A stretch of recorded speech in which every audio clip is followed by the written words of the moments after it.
This committee will come to order. Good afternoon, everyone. Today, we will examine a proposed merger between two equals, Continental Airlines and United Airlines. Continental had $12.5 billion in revenue in 2009, and United earned $16.3 billion in 2009. And as two of the five remaining legacy airlines in the United States, this merger raises concerns as to whether competition in the airline industry will be maintained in the face of continuing widespread industry consolidation. This is not a new situation. Back in 2008, Delta and Northwest merged to become the largest airline, which currently has an operating revenue of $28.1 billion. The merger we consider here today would rival that and by some estimates top it, creating the largest United States carrier in terms of revenue and available seat miles, the standard industry measure of size. Let me say up front that I do not oppose this merger in its entirety. However, competition must be protected in the airline industry.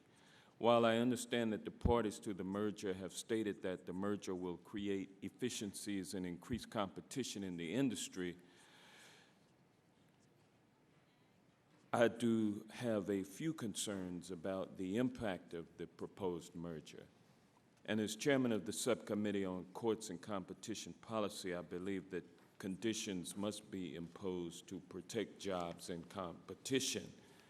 And I would note for the record that this is a full committee hearing, and I've been asked by Chairman Conyers to chair the meeting until such time as he arrives. As the economy slowly recovers, it is increasingly important that existing jobs not be lost. The Judiciary Committee asked Continental and United to provide guarantees that they will not reduce jobs. The parties have responded that they would be unable to provide such guarantees. This is not an acceptable answer, and I hope that both CEOs and the other witnesses will address the issue of how to ensure that jobs are not lost if the merger is approved by the Department of Justice. I understand that several of our witnesses today will address this issue. I'm also concerned that this proposed merger will result in the closing of hubs. The airlines have invested significant amounts of money in creating hubs, and local economies rely on the business created by those hubs. I hope that the CEOs will address this concern and make public comments and public commitments to this committee today that they will not close any hubs if the merger is approved.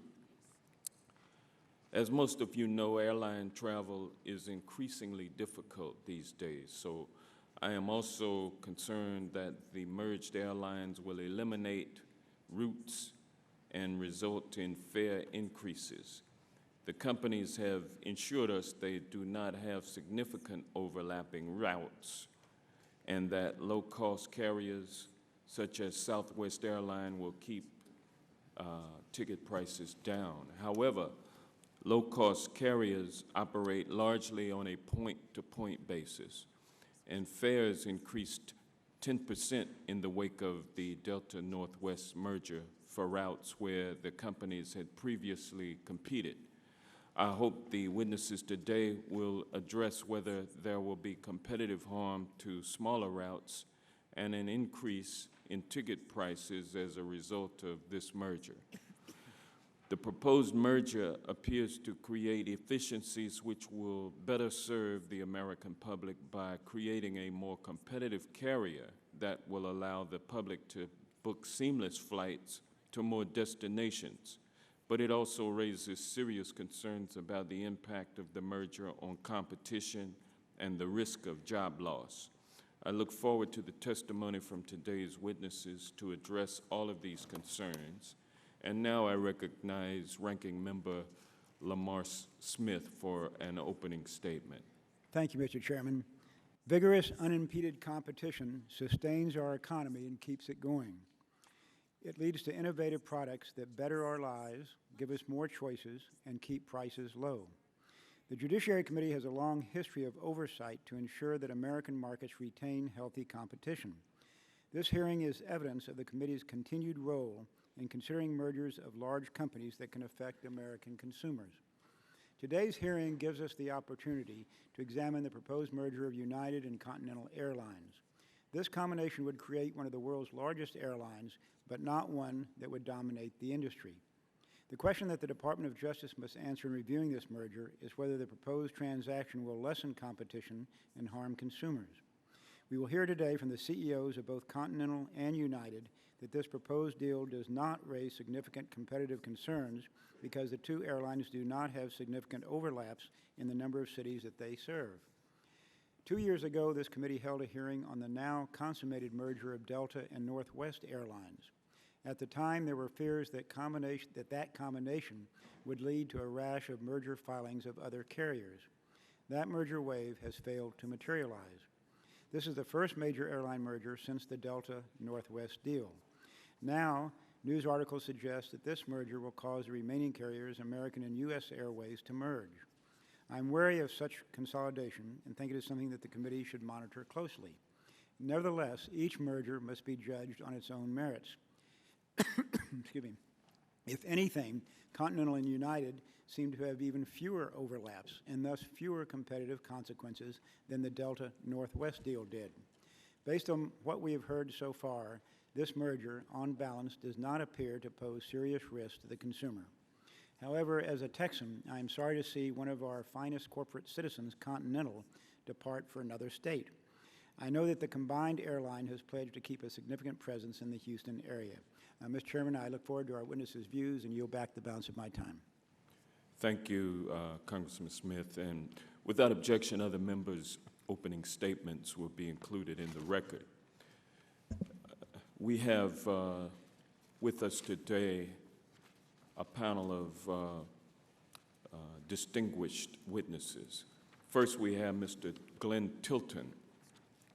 Mr. Tilton is the Chairman, President, and CEO of United Airlines Corporation, the parent of United Airlines. Is it UAL or United Airlines? UAL Corporation, the parent of United Airlines. Mr. Tilton joined United in 2002 after a distinguished career in the oil and gas industry. Next, we have Mr. Jeffery Smisek. Mr. Smisek has been with Continental Airlines for over 15 years, serving first as General Counsel and has risen within the organization since then. He now serves as Chairman, President, and CEO of Continental. We also have Professor Darren Bush. Professor Bush is an associate professor at the University of Houston Law Center. He was a consulting member of the Antitrust Modernization Commission, a bipartisan task force established by the Judiciary Committee to critically evaluate antitrust law. He is also on the advisory board of the American Antitrust Institute. Next, we have Captain J. Pierce. Captain Pierce, an Army veteran, has served as a pilot at Continental Airlines for over 20 years. He currently serves as the chairman of the Continental Master Executive Council of the Airline Pilots Association. We now come to Captain Wendy Morse. Captain Morse has been a pilot for over 30 years, the past 25 spent flying at United. She has been involved with the Airline Pilots Association for over a decade and currently serves as the chairman of its United Master Executive Council. Next, Professor William Swelbar. Professor Swelbar is a research engineer at the Department of Aeronautics and Astronautics at the Massachusetts Institute of Technology's International Center for Air Transportation. Prior to his appointment at MIT, Professor Swelbar had a long history as an advisor and consultant on the airline industry. Next, we have Mr. Robert Roach, Jr. Mr. Roach is the General Vice President for Transportation of the International Association of Machinists and Aerospace Workers. He joined IAM during his service at Transworld Airlines and has been involved in the union for over 3 decades. Finally, we have Ms. Patricia Friend. Ms. Friend started her career as a flight attendant at United over 4 decades ago. She currently serves as the International President of the Association of Flight Attendants, CWA, a position she has held for the past 12 years. On behalf of the Judiciary Committee, I would like to welcome all of you to this morning's hearing, or this afternoon's hearing. You'll each have 5 minutes to give your opening statement, and at the conclusion of all of the opening statements, the members of the committee will have an opportunity to ask questions. So, Mr. Tilton, would you please begin?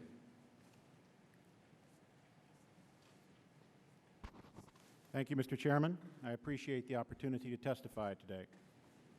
The status quo for our industry is clearly unacceptable. It's extraordinary and insightful that this industry has lost some $60 billion and 150,000 jobs in this country over the last 10 years, delivering inarguably the worst financial performance of any major industry, along with 186 bankruptcies over the past 30 years. Both before and after deregulation, this industry has been systemically incapable of earning even a modest profit, let alone a reasonable return on the large investment that we have made in aircraft, facilities, and technology. It's ironic, then, that this industry, unable to cover its cost of capital, is expected to be, and indeed must be, a key enabler of the country's economic recovery. As leaders, you all know the critical role that our industry plays nationally and in the communities that you represent in driving commerce, tourism, creating jobs, and contributing to the larger economy. Regardless of our personal perspectives, we can likely all agree that serial bankruptcy and the asset distribution of failed companies is not an acceptable strategy for an industry. We must create economic sustainability through the various business cycles. And to that end, our objective at United has been very consistent: to put our company on a path to sustained profitability. Without profitability, we cannot provide a stable environment for employees. Without profitability, we cannot maintain service to communities large and small or invest in customer service, nor can we create value for our shareholders. To be profitable, we must successfully compete in the global market as it is today, a very different market to that of 10 years ago, or indeed that of 30 years ago. Today, across the U.S. market, low-cost carriers are very, very well established, and Southwest Airlines will continue to be the country's largest domestic airline in terms of number of passengers flown after our merger is concluded. Today, international competitors have merged and powerful new entrants that continue to gain ground. Today, the world's largest airlines, measured by revenue, are not United, not Continental, not American, but Lufthansa and Air France, KLM, with more than half of all transatlantic capacity and more than 2/3 of all trans-Pacific capacity being provided by foreign carriers. United and Continental have both taken significant actions to improve our performance, competing across both international and domestic markets, and at the same time finding a way to connect small U.S. communities into our combined route networks. In this dynamic, highly competitive environment, however, those actions alone are not enough. Our proposed merger is a logical and essential step toward our mutual objective of sustained profitability. To be clear, without this merger, we would not have the $1 to $1.2 billion in synergies to improve products and services for customers and the financial means to create better career opportunities for our employees. We will not be as effective a competitor as we need to be successful and enable economic development. Our merger enhances and strengthens service for those who rely on our networks in nearly 148 small communities and metropolitan areas, providing business lifelines and collateral economic opportunities for those communities that are not traditionally served by low-cost carriers.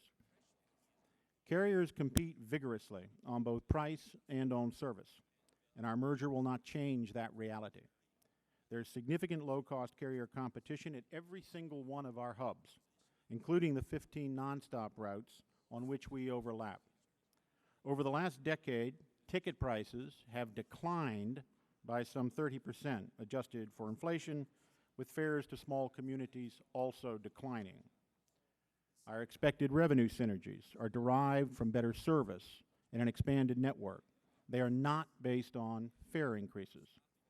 This represents excellent value and more destinations for consumers. Consumers will continue to benefit from intense price competition across this industry due to the prevalence of low-cost carriers.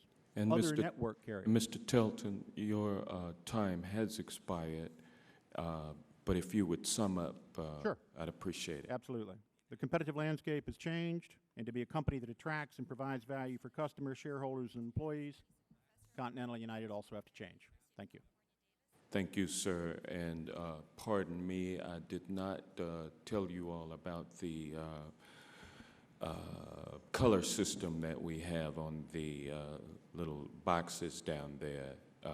When you start your 5 minutes, it'll show a green light. Then when you get down to 1 minute of time left, it'll go to yellow.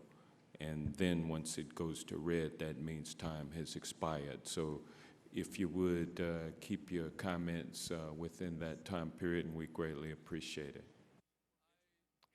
Sure. Mr. Smisek. Yes. Try again. Thank you. Appreciate the opportunity to be here today. I want to make 4 main points. This merger is good for employees, it's good for communities, it's good for consumers, and it's good for competition. I'd like to start with employees. The volatility and instability of the airline industry have had harsh effects on employment. Before 9/11, Continental had over 54,000 employees. Despite being the only network carrier to have grown since 9/11, we have less than 41,000 employees today. Before 9/11, United had over 100,000 employees. Today, United has about 46,000. After we merge, our employees will be part of a larger, financially stronger, and more geographically diverse carrier. This carrier will be better able to compete in the global marketplace and better able to withstand the external shocks that hit our industry with disappointing regularity. Because of how little we overlap, the merger will have minimal effect on the jobs of our frontline employees. We are committed to continuing our cooperative labor relations and integrating our workforces in a fair and equitable manner, negotiating contracts with our unions that are fair to the employees and fair to the company. United has 2 union members on its board of directors, and those union board seats will continue after this merger. The merger will enable us to continue to provide service to small communities, communities many of you represent. The turmoil in our industry has been devastating to many small and medium-sized communities. As you know, low-cost carriers have not and will not serve small communities. As such, service is inconsistent with their point-to-point business models that rely largely on local traffic. As a result, over 200 small communities are served only by network carriers. As a merged carrier, we plan to continue to provide service to all of the communities we currently serve, including 148 small communities. The merger will be good for consumers as well. The combined airline will offer consumers an unparalleled integrated global network and the industry's leading frequent flyer program. It will have the financial wherewithal to invest in technology, acquire new aircraft, and invest in its people and its product. We will have a young and fuel-efficient fleet, and our new aircraft orders will permit us to retire our older, less fuel-efficient aircraft. Continental brings to the merger its working together culture of dignity and respect and direct, open, and honest communication. This culture creates a workplace where people enjoy coming to work every day and thus give great customer service. United brings to the merger talented employees who are delivering industry-leading on-time performance. The merger will also enhance competition. Continental and United have highly complementary route networks. Our networks are so complementary that we have only minimal nonstop overlaps, each of which faces significant competition after this merger. Over 85% of our nonstop U.S. passengers have a direct low-cost carrier alternative.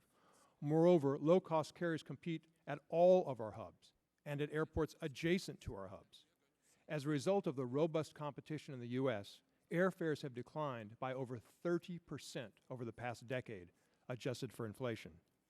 We also face significant competition from foreign carriers, which themselves have merged to create attractive global networks, such as Air France-KLM, the Lufthansa group of companies, and British Airways Iberia. The merged Continental United will enable us, as a U.S. carrier, to compete effectively against these large foreign airlines. In sum, the merger will create a strong, financially viable airline that can offer good-paying careers and a secure retirement to our coworkers, great customer service and an unparalleled network to our consumers, and reliable service to communities. The merger will provide us with a platform for sustainable profitability and position us to succeed in the highly competitive domestic and global aviation industry, better positioned than either carrier would be alone or together in an alliance. Thank you very much. Thank you. Next, we will hear from Mr. Bush. Thank you, Mr. Chairman and Ranking Member Smith for my home state. And other distinguished members of this committee, I want to thank you for giving me the opportunity to speak about the potential anti-competitive effects spurred by the proposed merger of Continental Airlines and United Airlines. I speak today on my behalf and on behalf of the American Antitrust Institute. Little has changed for the better in the airline industry in the past decade, except that the pressure to consolidate has increased in the wake of previous mergers, and the pending transaction reflects what I believe to be yet another cog in the merger wave. Rather than rehash my written testimony fully, I want to signal to you not only what the things that are maybe problematic with this merger, but also the things that may be problematic with the Department of Justice's ultimate decision with respect to the merger. I do so to highlight larger issues in the world of antitrust that are in dire need of your attention. With respect to anti-competitive harms, the DOJ, in the context of the airline, in the context of airline merger review, examines the following issues, all present in the pending transaction. 1, the effect of the merger on competition in nonstop city pair markets, typically routes between the hubs of the emerging airlines. 2, the effect of the merger on competition in connection markets. 3, the potential competition between United and Continental in markets of which they currently do not serve. 4, the competition for contracts. 5, the diminishment of systems competition between the two networks. And 6, the combination effect on downstream and upstream markets. These issues, at least as raised in the DOJ's excellent press release in the United U.S. Airways investigation, are fully understood by the agency staff. I reserve judgment as to whether such issues are fully understood by the current administration in light of their decision and the previous administration's decision with respect to the Northwest Delta merger. There are some other issues, however, that will cause DOJ staff some pause, both in terms of analysis and in terms of potentially bringing in action should this merger prove anti-competitive. First and foremost, there will be follow-on mergers. This is a follow-on merger. Northwest Delta could be considered a follow-on merger to to the attempt of United U.S. Airways and U.S. Airways and America West. Follow-on mergers occur because the competitors of the merging parties perceive that there is some potential advantage to merger and consolidation, regardless of the veracity of that notion. Follow-on mergers in times of industry distress, perceived or actual, are almost inevitable. Of course, I am not saying that the peer pressure is warranted. In fact, we've had a tremendous amount of consolidation in this industry since the late 1970s. Is the industry more profitable? Are the flying consumers awash in improved service? Will fewer systems improve this situation or make it worse? Even if an anti-competitive merger is flagged by staff and a recommendation to challenge the transaction is endorsed by the front office, there are many hurdles which make a merger challenge a daunting task for staff. To begin, courts have, in my opinion, made it abundantly clear that they no longer follow the incipiency standard in Section 7 of the Clayton Act. Whether or not the transactions are likely to tend to lessen competition seems irrelevant in court. What only matters is tangible evidence that the merger will lessen competition, a nearly impossible unspoken standard in a forward-looking analysis such as merger review.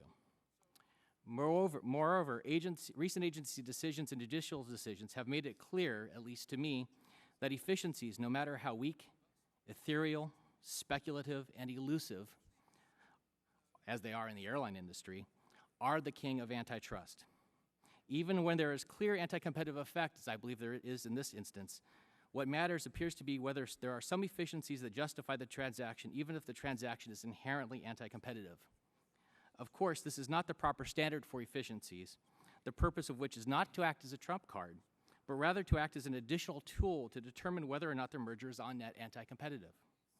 Thus, even where staff might want to challenge a merger, I worry that in instances such as United Continental, whether or not the merger will go unchallenged will depend on, one, whether there is a twinkling in the eyes of management with respect to efficiencies, no matter what the economic literature tells us about such twinklings. Efficiencies in the airline industry traditionally do not pan out.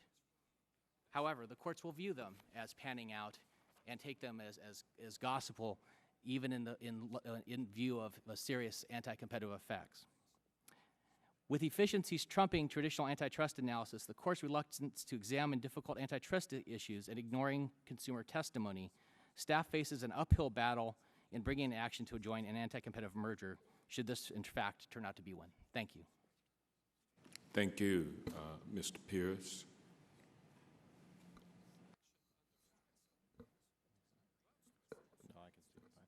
Good afternoon, Mr. Chairman, Ranking Member Smith, and members of the committee. Thank you for the opportunity to speak regarding the proposed Continental United merger. I'm particularly thankful that you have taken the time to consider the effect of this proposed merger may have on labor.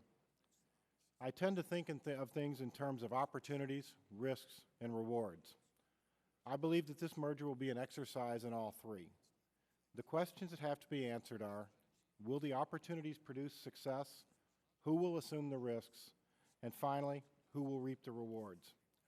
To some, the initial value created by participating in the merger game will allow claims for success.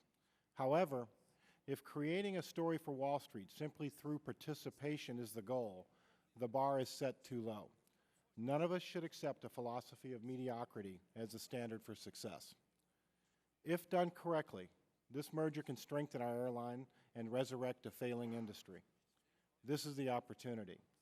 Our merger partner, United's financial performance has been in critical condition and, although ours is somewhat better, could still be described as anemic. Over the last decade, network carriers have reported over $60 billion in net losses. Since deregulation, there have been over 180 airline bankruptcies. Historical greats such as Pan American, TWA, Eastern are extinct. Thousands of employees have lost their jobs, shareholder value has been erased, and communities have suffered. The industry is broken and badly in need of an overhaul. Continuing down the well-traveled path of economic irrationality does not bode well for the traveling public, shareholders, or for the long-term interests of airline employees. It is incumbent on us to find rational solutions. I believe that a properly executed merger can be a better solution for the industry than consolidation by failure. Going third in this round of airline consolidation provides an opportunity to examine what has worked and what has failed. It is clear to see that the differences between marginal success and real success can be tied directly to labor, and more specifically, pilot labor. In a merger, it is not the executives, the bankers, or the lawyers who assume the risk. It is the employees, and it is labor. If we must carry the risk, we must share in the rewards. I cannot guarantee that this merger will be successful, but I can, with all certainty, predict its downfall if our pilots do not support the path our managements have chosen. The merger is expected to produce over $1 billion in annual synergies. If the merger is successful, That success will be determined by the strength of the new entity, the value added to its shareholders, and even more importantly, by the pride of the airline's labor force. This pride can only be regained by first returning to labor what has been lost through years of concessions. As irrational as it is to continue to foster a failing industry, it is equally as irrational to use the benefits derived from a merger to simply enrich those who put the deal together, or to continue to throw good money after bad with ill-conceived business plans that reward only those at the top. It is also important that this merger provide benefits for passengers. We should use this opportunity to re-examine subcontracting and outsourcing. When a passenger books a trip with Continental from Houston to Newark and then beyond, they have an expectation that the entity they purchased the ticket from is responsible for their travel experience. Network carriers should be operational airlines, not merely ticket agents. Our passengers have a right to receive one level of service and one level of safety from the beginning of their journey to their final destination. To achieve that single platform experience, flights must be under the operational control of the network carrier, and therefore be crewed by pilots working under a contract with that carrier. As Continental employees, we bring an award-winning culture of customer service to an industry marked with sharp declines in customer satisfaction. We bring strong job protections that limit the outsourcing of flying to the lowest bidder. If done in the right fashion, this merger can bring the best of Continental to the United name. In closing, I would like to remind you that the Continental Pilot Group did not search out or solicit this merger. We are, however, cognizant of the fact that if done correctly, there is an opportunity to create a great airline, one enriched by Continental's culture with a route structure capable of transporting customers to almost anywhere in the world, and a pilot group unmatched in professionalism and experience. Thank you, and I look forward to your questions. Thank you, Mr. Pierce. Ms. Morse.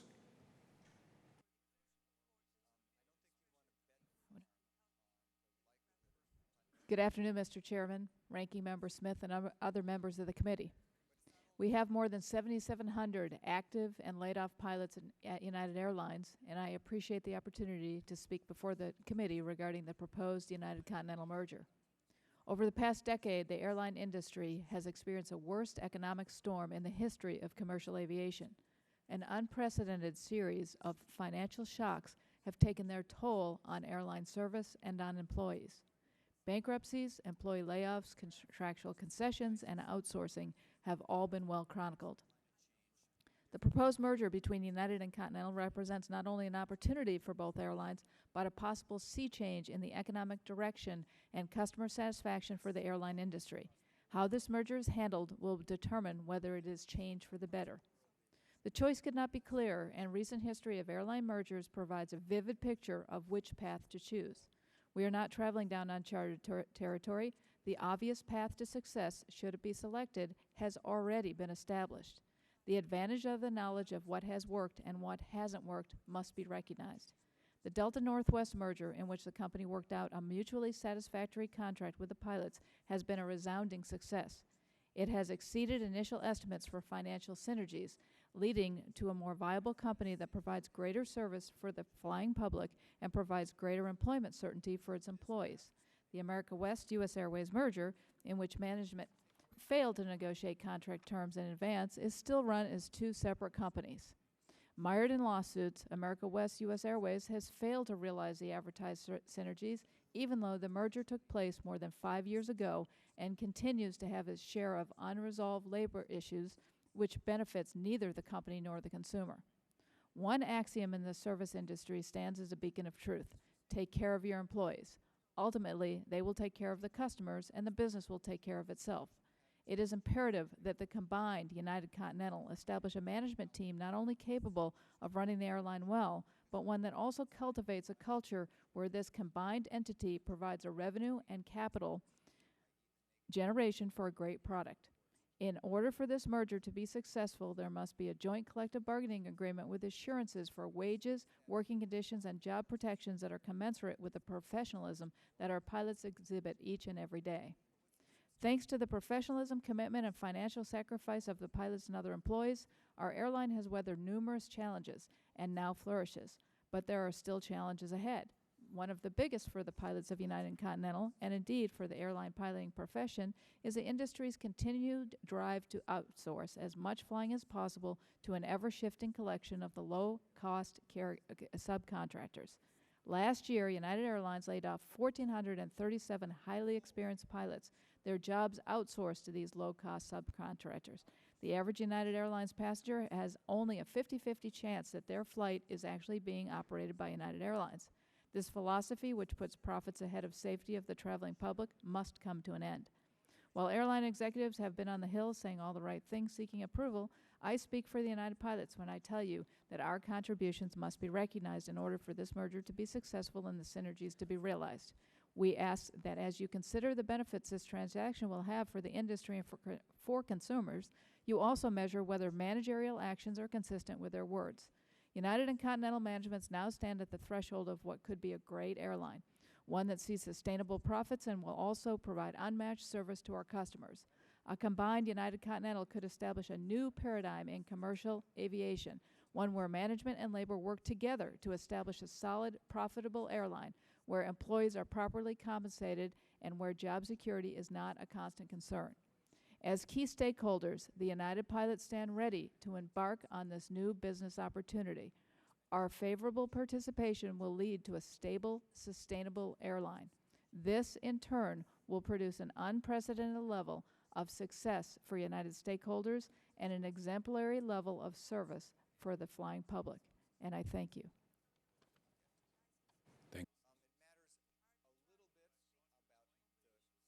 Thank you, Mr. Chairman, members of the committee. Thank you for the opportunity to speak in support of the merger of Continental and United Airlines today.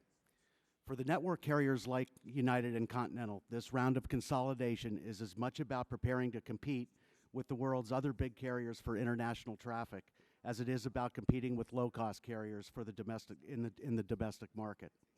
Despite the footprint established by the low-cost carriers, that is now national in scope, it is the network carriers that connect the smallest U.S. markets to the globe's air transportation grid. I am going to debunk 5 myths I have heard said about the merger of United and Continental. 1, overlapping routes and higher fares. There are just 15 nonstop overlapping routes flown by each United and Continental. None of the 15 routes would be a monopoly United route after the proposed merger. Numerous connecting options are present in each of the 15 routes as well. The U.S. market should not fear end-to-end network consolidation like Delta Northwest and the proposed United Continental merger. The low-cost carrier segment of the U.S. airline industry would regale in the fact that the network carriers would price well above the market, as was the case in the late 90s and the early 2000s. Why? Because it would serve as a catalyst for their renewed growth that would come at the expense of the network carriers yet again. The market has demonstrated time and again that where competition is vulnerable, a new entrant will exploit that vulnerability. Where there are market opportunities, there will be a carrier to leverage that opportunity. And where there is insufficient capacity, capacity will find the insufficiency. 2, start of another big merger wave. Each merger case should be considered on its own merits. Moreover, the concerns are most relevant in highly concentrated industries. The U.S. domestic airline industry will remain fragmented should the proposed merger be proposed, as 7 airlines will have at least a 5% market share. When thinking about airlines in a global context, no one firm has a 5% market share of the global market. The top 10 firms producing mobile handsets comprise 85% of their industry. The top 10 automotive manufacturers make up 76% of their industry. And the top 10 container shipping firms equal 63% of their industry. Yet the world's 10 largest airlines make up only 36% of the global airline industry.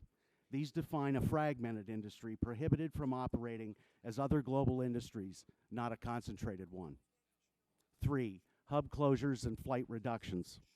The fearmongers would have us believe unequivocally that there will be reductions in flying, the dislocation of small communities from the global airline map, and even hub closures because of consolidation. In the case of this merger, there has been much speculation about the future of Continental's Cleveland hub. There is nothing that I can see from this merger that would make Cleveland redundant. The answer to Cleveland remaining a critical point on the combined carrier map will have everything to do with the condition of the local Cleveland economy as well as the price of oil, and little if nothing to do with the decision to merge. 4, employee and employment disruptions. Since 2001, the industry has shed nearly 140,000 jobs, but 400,000 plus good jobs remain where wages and benefits average over $81,000 per year per full-time equivalent. Consolidation is not the culprit of lost airline jobs or declining airline wages. Airlines were left with little choice but to restructure given the changed revenue environment. Unlike other rounds of consolidation that focus primarily on network scope, scale, revenue, and cost synergies, this round is different. Now the industry is also looking at the balance sheet. Consolidated carriers promise more stability to employees and communities that benefit from the combined strength of the respective balance sheets. And 5, re-regulate. Some suggest the re-regulation of the industry will improve the economic well-being of certain stakeholders. Isn't a goal of policymakers to maximize the number of good-paying jobs? The airline business is best characterized as a highly price-elastic product. I firmly believe it would harm the industry by causing it to contract further as prices rise as inefficient costs are passed through to the consumer. Simply put, the network carrier model of the 80s and the 90s does not work in today's environment. Consolidation is a logical step in this highly fragmented domestic and global airline industry to better weather the financial challenges that have caused years of economic pain for many stakeholders and a rising tide of red ink. Thank you. Thank you. Mr. Roach. Thank you, Mr. Chairman and Ranking Member Smith, members of the committee, for the opportunity to speak to you today. My name is Robert Roach, Jr., General Vice President, International Association of Machinists and Aerospace Workers, the largest airline union in North America. The Machinists Union represents more than 100,000 airline industry workers. 27,000 could be affected by this merger. Employees at United, Continental, Air Micronesia, and regional partner ExpressJet could be adversely impacted. We cannot look at the United Continental transaction in isolation, as U.S. Airways has already announced their merger hopes after this transaction is completed. The airline industry has been in turmoil since the passage of deregulation in 1978. Since 1978, 150 low-cost carriers began operations, but less than a dozen are still providing service today. More than 100 communities have lost all commercial service in the last 10 years. The industry is crying out for sane re-regulation. There are many who argue that re-regulation would be in the best interest of the industry. But let's look at the banking industry, where lack of regulation almost cost the doom of our country. Let's look at the oil industry, where there's millions of gallons of oil flowing in the Gulf of Mexico, and now Congress is debating re-regulation or better oversight. This industry is crying out for sane re-regulation. Maybe we should take a step back and not rush to judgment or consolidation. Our concern is that we are creating airlines that are too big to succeed, and once again resulting in taxpayer bailouts. It's time to seek a new vision for the future of air transportation in the United States. Albert Einstein said, "Insanity is doing the same thing over and over again and expecting a different result." We can close our eyes and believe that repeating the same mistake for 30 years will eventually bring different results, or we can effect real change and have an efficient, competitive air transportation industry. The long-term cost of underpricing tickets is too extreme. Pan American, TWA, Eastern, Northwest, and Lower all survived for more than half a century, but could not endure the insanity of cutting prices to eliminate competition. We have met both airlines jointly and separately since the merger has been announced. However, IAM members still have many questions unanswered and concerns that need to be addressed. To the carriers' merit, they have indicated they are prepared to provide us all the information that we need, but at this point, we do not have that information, and the information has not been forthcoming. The merged carrier, United and Continental, will start out with a $13.8 billion debt. What is the business plan to deal with that debt structure? Will the merged carrier have any choice but to eliminate hubs in order to avoid competing with itself? What happens to Cleveland? What happens to Washington Dulles? Will the merging of these carriers and wholesale reshaping of the industry destroy competition, harm consumers on routes throughout the United States? As details about the combined carriers' business plan emerge, it must be closely scrutinized. The IAM believes that all employees deserve defined benefit pension plans, but we are concerned that employees could lose defined benefit pension plans as a result of this merger. The carriers have admitted that homogenizing pensions are a complex issue, and although they have given it much thought, they did not know how it would be resolved. The Machinists Union would not allow our members' retirement security to become a casualty of this merger. Some past mergers have resulted in devastating effects for employees. U.S. Airways and America West are still operating as two separate airlines. Although there are public reports to the contrary, Northwest and Delta are not fully integrated and having representation issues. Myself personally worked for TWA, and as a result of the merger into America West, I lost my seniority along with tens of thousands of other employees. And those employees, unfortunately, do not have jobs today because they were placed on the bottom of the seniority list by American Airlines and the surviving union. And today, those people have no health insurance, and they lost their pensions. But the same remarks that were made to the employees of TWA have been made today by CEOs of United and Continental. And the same remarks were made by the CEOs of Northwest and Delta. And the same remarks were made by the CEOs of U.S. Air and America West. As a result of this, as this proposal moves forward, the Machinists Union asks the regulators to take the merger's impact on employees into consideration. A combined carrier must offer employees more stability and opportunity than are available at the two independent airlines. The merger cannot be at the expense of workers who have already sacrificed to keep these companies afloat. United and Continental need to demonstrate how the proposed merger would benefit employees, consumers, and the cities and states the airlines currently represent. Thank you for the opportunity to speak to you today. The Machinists Union recognizes that it is in the nation's interest to have a safe, reliable, competitive, profitable air transportation industry, and we are committed to working with Congress, Departments of Justice, Transportation to achieve that goal. I look forward to your questions. Thank you. Last but not least, Ms. Friend. Thank you, Mr. Chairman and Ranking Member Smith, for giving us the opportunity to testify here today. The voices of the workers often take a back seat in these hearings and in public pronouncements about the benefits of airline mergers. I'm here today to give those workers a voice. As a United flight attendant for 43 years and the president of AFA-CWA for 15 years, I have had a unique perspective on the dramatic changes that have reshaped the commercial aviation industry and eliminated thousands of jobs. Lately, I have listened to airline CEOs testify before this Congress about the need to consolidate the industry in order to achieve a sustainable business model. After hundreds of airline bankruptcies, thousands of employee furloughs, devastating pay and benefit cuts, the destruction of pensions, and 32 years of deregulation, it seems that airline management has finally figured it out, albeit in the worst possible fashion, that our nation needs a stabilized and a rational aviation industry. Mr. Chairman, the nation's flight attendants and all aviation workers also need a stable industry. Consumers are rightfully concerned that airline mergers will lead to higher fares and reduced service. We agree, but we also recognize the reality that airline fares must increase in order to stabilize this industry, provide a robust air transportation system, and provide more stable employment for thousands of aviation workers. To strike this balance between a stable industry and reliable air service, we assert today that the increase in consolidation activity requires appropriate regulatory oversight to protect the interests of employees and passengers. While some protections are in place today for consumers and communities, since deregulation, there are virtually no protections for airline workers.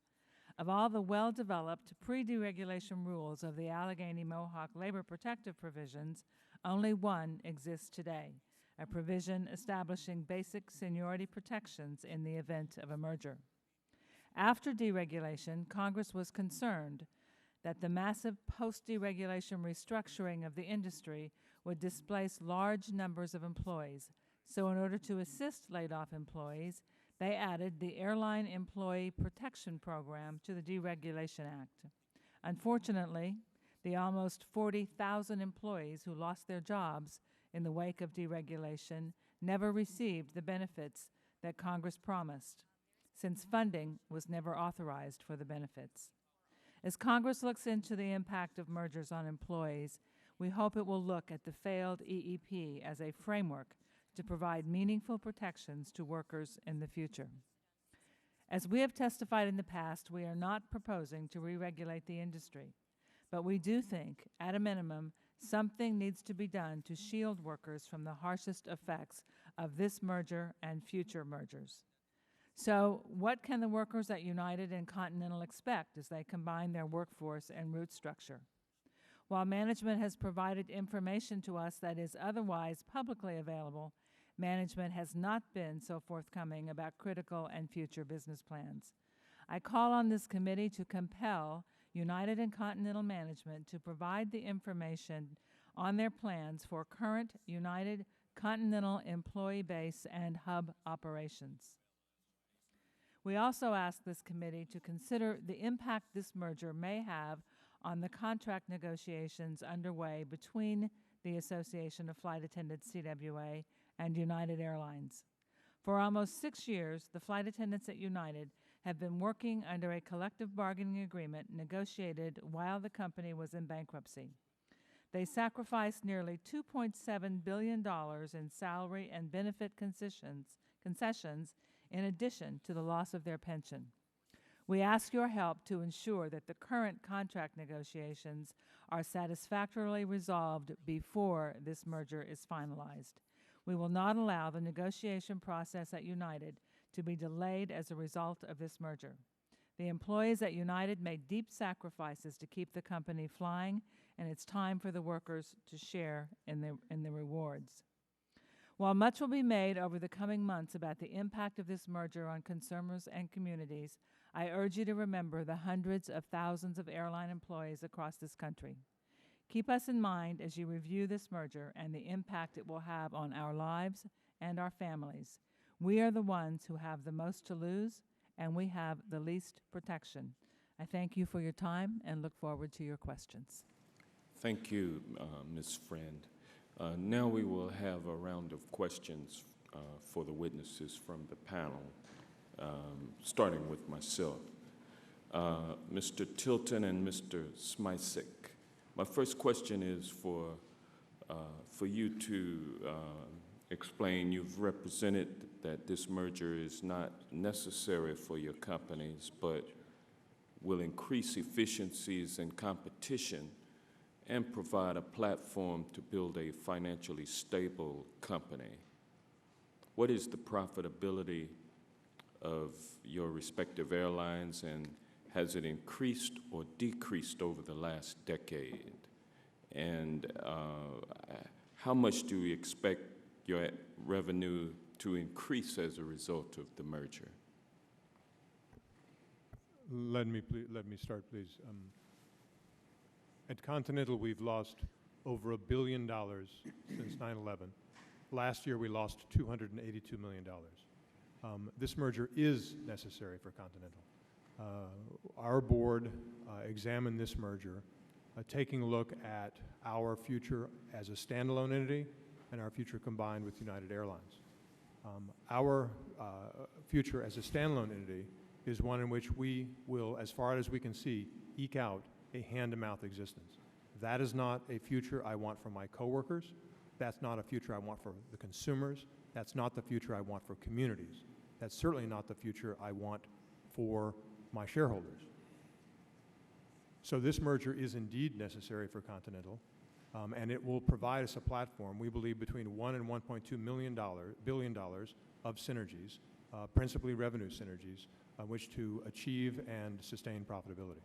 So are you saying that you expect the combined airline to generate a profit of about $1.2 billion? No. It will generate a set of synergies, both revenue and cost efficiencies, that we estimate between $1 and $1.2 billion.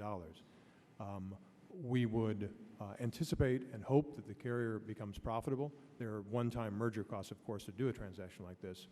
But you take a look from where you would be on a steady state basis and add between $1 and $1.2 billion of additional value on an annual basis. How would that be generated?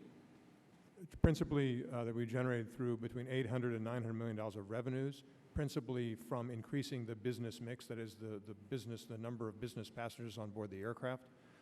It's not predicated on fare increases. It's not predicated on capacity reductions. It's predicated on increasing the business mix and also optimizing the fleet across our network of 10 hubs. United has optimized its aircraft for its route structure. We've optimized ours for ours. When you put them together, you can reallocate those aircraft and generate additional revenues. There will also be about $200 to $300 million a year in cost savings. Those will come from a unified marketing budget, savings in information technology, reductions of redundant overhead in corporate headquarters. So let me take sort of a different side of the question, Mr. Chairman. As a number of the witnesses have suggested, the industry has experienced shock after shock after shock. The industry hasn't been profitable. Our two companies haven't been profitable. What about United? Has it been profitable? No. No. So our last year of profitability, Mr. Chairman, was 2007. Mm-hmm. So it's a very comparable situation to Continental. This year, on the basis of the work that Mr. Smisek identified a moment ago, mentioned a moment ago, both companies are benefiting from the improvement in the economy, which is offset a good bit by the high price of oil. But nevertheless, we are experiencing some return of revenue performance, but not a return in revenue performance at the levels of 2007 before the financial crisis. How much do you expect revenues to increase as a result of the merger? So, Mr. Chairman, a good way of looking at that was of the $900 million that Mr. Smisek mentioned, 55% of that would be for my company's account, and 45% of it would be for his company's account, or the shareholders of the two companies. Of course, after the new company is created, the $900 million is for the new company. Well, I mean, you put two companies together, one 16 billion, the other 12 billion, 28 billion. All right, now you're talking that you will generate $900 million approximately in profits. And that will come from increased first-class business and through other means. How is it just the fact that it's bigger means it'll generate more money, or is it the economy will improve, or what is it that's going to cause the profits to go up?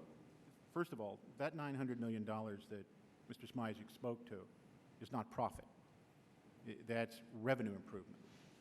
So that's revenue improvement that has to find its way to the bottom line before it becomes profit.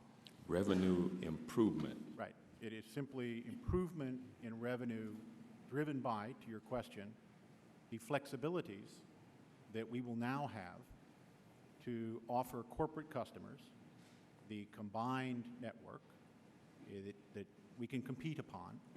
So said simply, in New York, where United previously would find it very difficult to compete for corporate customers such as the financial institutions against a company such as Delta, the newly created Delta, with the creation of the new United, because we didn't have a significant presence, United did not have a significant presence in New York.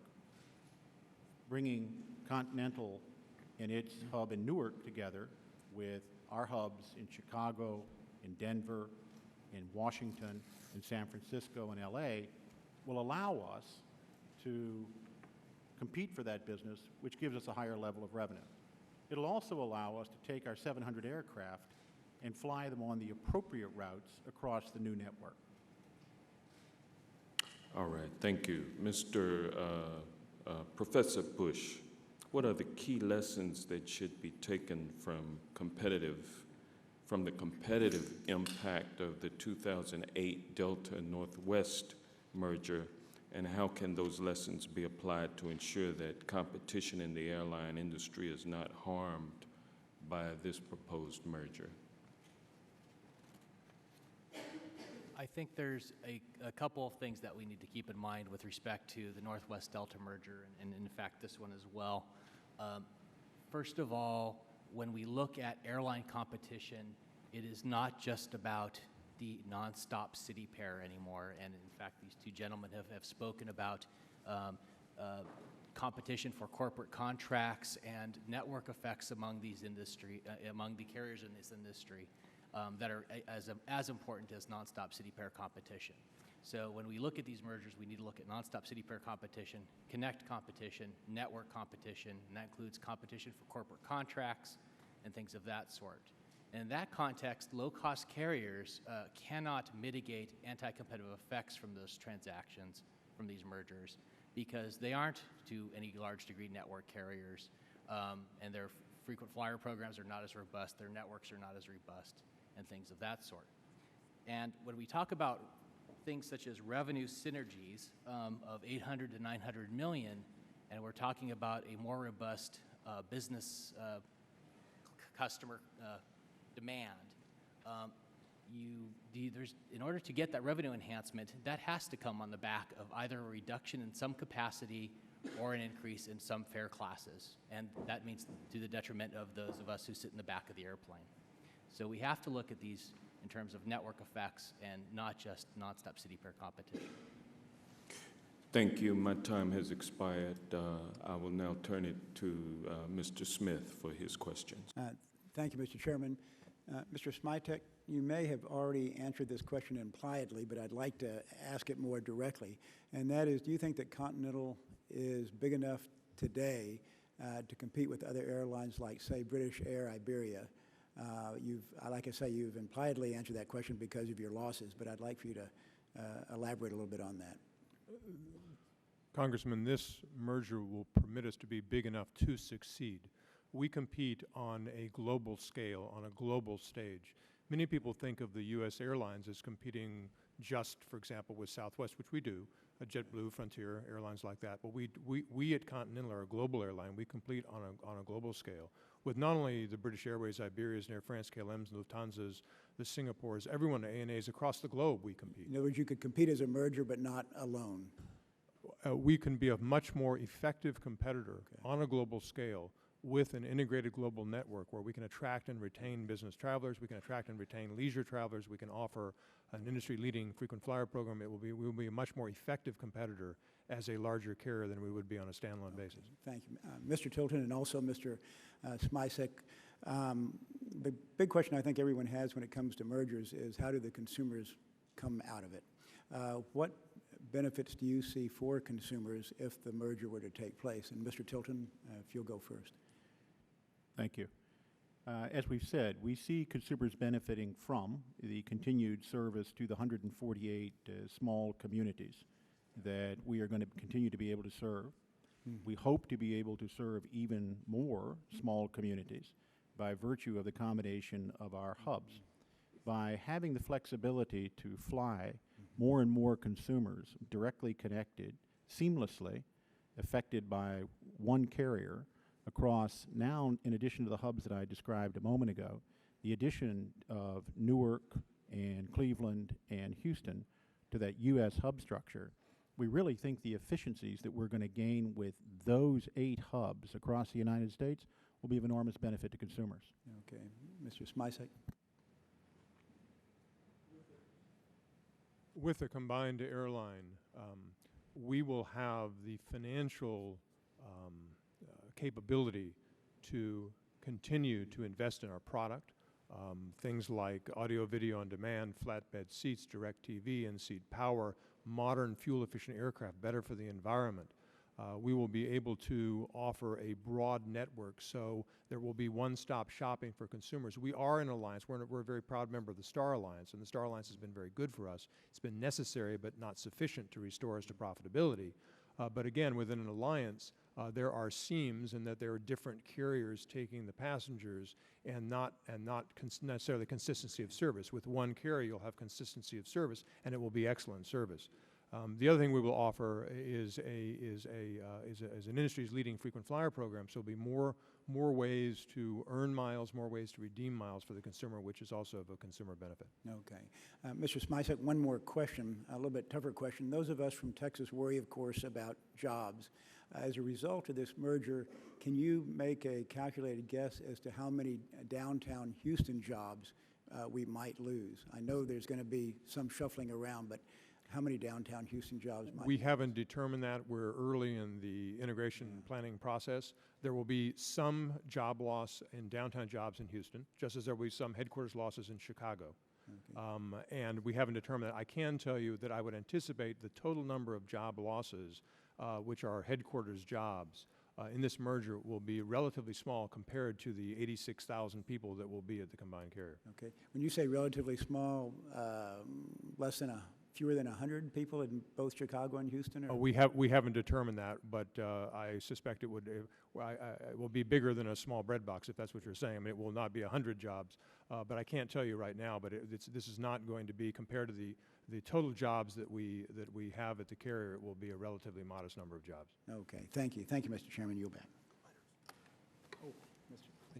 Mr. Chairman, may I ask unanimous consent to put into the record a number of letters that I received. In fact, I received more than 250 letters of support for this transaction from elected officials, suppliers, customers, businesses, and service organizations from around the country. But rather than submit all of these for the record, I'd like to just submit those of 5 governors from California, Illinois, Colorado, Hawaii, and West Virginia, and 20 mayors of major cities, including 9 in Texas, for the record. Without objection.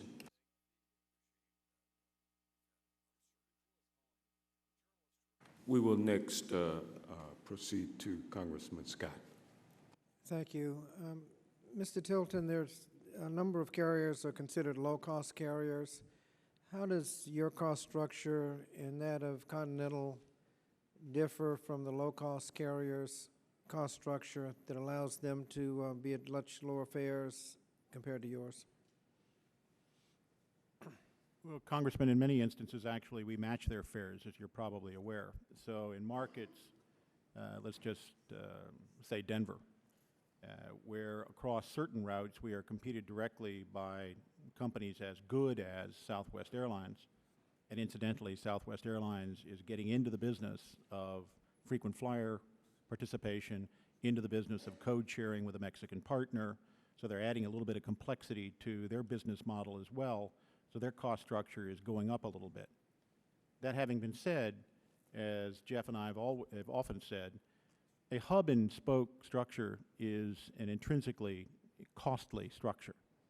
You know, the maintenance of a hub, if you in fact have one in the system, is probably the most significant cost differentiator for a hub and spoke carrier relative to a point-to-point carrier, where you don't have the responsibility for the maintenance, the management, the stewardship of something such as Newark or Houston or Chicago or San Francisco.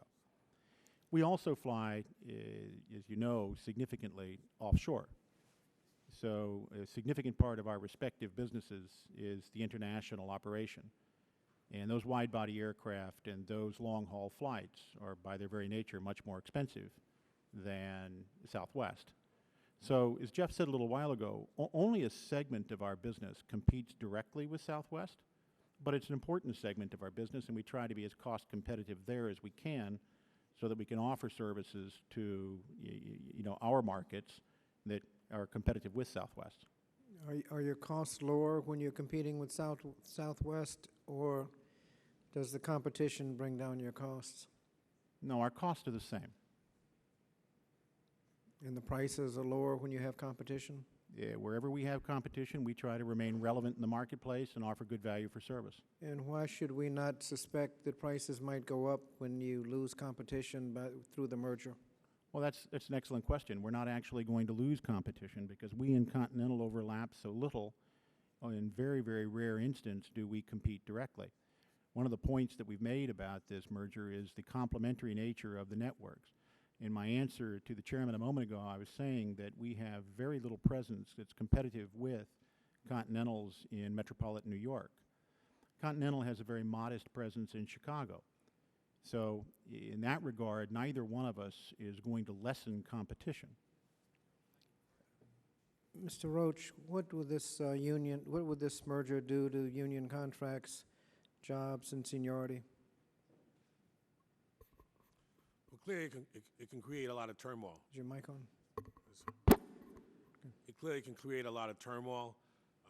We represent 8 different classifications on the combined carrier, and those have to be integrated. Seniority integration, which is very difficult. Contracts have to be negotiated. There are pension issues that have to be resolved. There are different pension plans. Some are defined contributions. All of our members of the IAM have defined benefit plans. It's very difficult to put these, as America West USA was still not fully integrated, as I said. Northwest Delta is not fully integrated. It's very difficult to put these airlines, together from an employee standpoint. And again, we certainly want to argue or, stand up for good contracts. I think the issue beyond a good contract is survivability, and that's the information we are requesting from the combined carriers, because having a good contract, as I said before, and no job really doesn't mean anything. So we want to make sure that the carrier is going to be around. We have asked for information. They said the information was forthcoming. But merging America West US Airways 5 years after the fact are still apart. Northwest Delta, 2 years, and TWA has disappeared totally, and employees are gone. Well, Mr. Smisek, he talked about the keeping the jobs alive. Both United and Continental have had financial problems in the past. Why would we think that a combination of the two would make it financially more reliable? Well, we expect this merger to generate, as I said earlier, between $1 and $1.2 billion of net annual synergies. That's a considerable amount of money. And we believe that this merger will put us in a position to be profitable. I've also made it clear to all the work groups that I intend to share appropriately in the synergies of this merger with all of the work groups, whether represented by unions or not.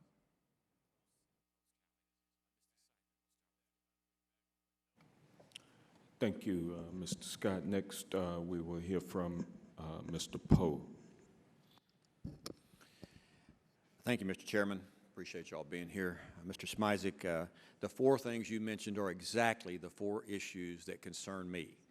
Having represented probably 14,000 of the employees in the Houston area that work with Continental, I'm concerned about the employees, the consumers, the competition, and of course the community. Exactly on point with you. I hope we resolve and come up with the same answers as a solution. Flying Continental, I think it's a great airline. Wonderful customer service. The employees are great.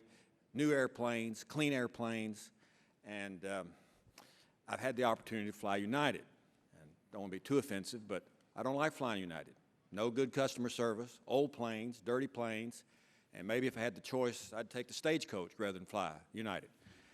So my question is, you got Continental. This is my opinion. You got United. Isn't this a good deal for United? And, I mean, how do we know we're going to keep the same level of expertise and competence with a merger that I think Continental has right now? Well, Congressman Glenn's trying to take the mic away from me here, but he didn't like the stagecoach comment. I could tell. but Glenn can share in just a moment. Well, we're very proud of the airline we built at Continental, Congressman, and from Houston's perspective and from Cleveland's perspective, we need to look at this from where we would be on a standalone basis. What would the future be? People tend to take us and project us out from our past and expect that to be the future. Well, that isn't the case as we've become more globalized and more of our business travelers are being stolen away by large global competitors. Houston will be better off in the long run with a merged Continental than it ever would have been had we stood alone. And in terms of the service levels, we intend, the management team, it'll be a joint management team of Continental and United. We intend to inculcate at the combined carrier a culture of dignity and respect and direct and open and honest communication, what we call working together at Continental. And we have proven at Continental over the past 15 years that works. That generates great customer service. What you will find, Congressman, over time is this carrier is going to have a great product, great service, brought to you by employees who are very proud to work at the new combined United. And I think you'll be very satisfied with the product after we've merged, after we've integrated these two carriers. Now, that will take some time. Getting a single operating certificate will take, 14, 16 months. When we've got these two carriers integrated, I am confident that we're going to have a great carrier that will deliver great service. How come the Star Alliance won't work? Y'all join Star Alliance? Give me 1 second here. No, you give me 1 second. Mr. Smisek, I want you to answer that question. Why won't the Star Alliance work? The Star Alliance has been very good for us. But why won't it work instead of a merger? It is, however, insufficient. The revenues that we're generating from the Star Alliance are insufficient to restore us to profitability. All the good things in life, all the things I want for Houston, all the things I want for my coworkers, all the things I want for my communities I serve throughout the world, and all the good things I want for consumers come from profitability. We have failed. Over the past decade at Continental, we've lost $1 billion. That can't continue, and this merger will help us to restore profitability and to be able to invest in the product and provide great service. Well, we want you to stay in business. I do too, sir. Mr. Tilton, did you have a comment? I do. You can make that comment now. Thank you very much. There's no question but that Continental among the network carriers has the best level of customer service, and they have for quite some time. And it's a target for all of us to aspire to. This last year, our company improved in customer service better than any of the other network carriers, and improved by some 7 points. We've also been the #1 on-time airline across the United States for at least 8 consecutive months. And we were for the year 2009. So we're very proud of our improvements. And there's no question but that Continental is going to bring a level of service over time better than we have had over that same time. But it certainly is going to give United a target to shoot for. A couple more questions. Maintenance facilities. If there is a merger, where is the maintenance going to be? Mr. Tilton. So our principal maintenance facilities across the United States, our line maintenance is, of course, associated with all of our hubs, as you know, and our spokes and our stations. And that's where we do all of our line maintenance. Let me ask you this. We got it because we have a time constraint. Right. Will there be more, less, or about the same maintenance at the Houston hub? For United, for Houston. For Houston, if there is a merger. If there's a merger. I don't anticipate any changes to the maintenance that we do in Houston, either the heavy checks that we do for our 757-200 fleet. In fact, we'll be adding 757s, a considerable number with United, or the line maintenance that we do. One last question. Frequent flyer miles. That's all the calls we get from the flyers. How's this going to affect frequent flyers?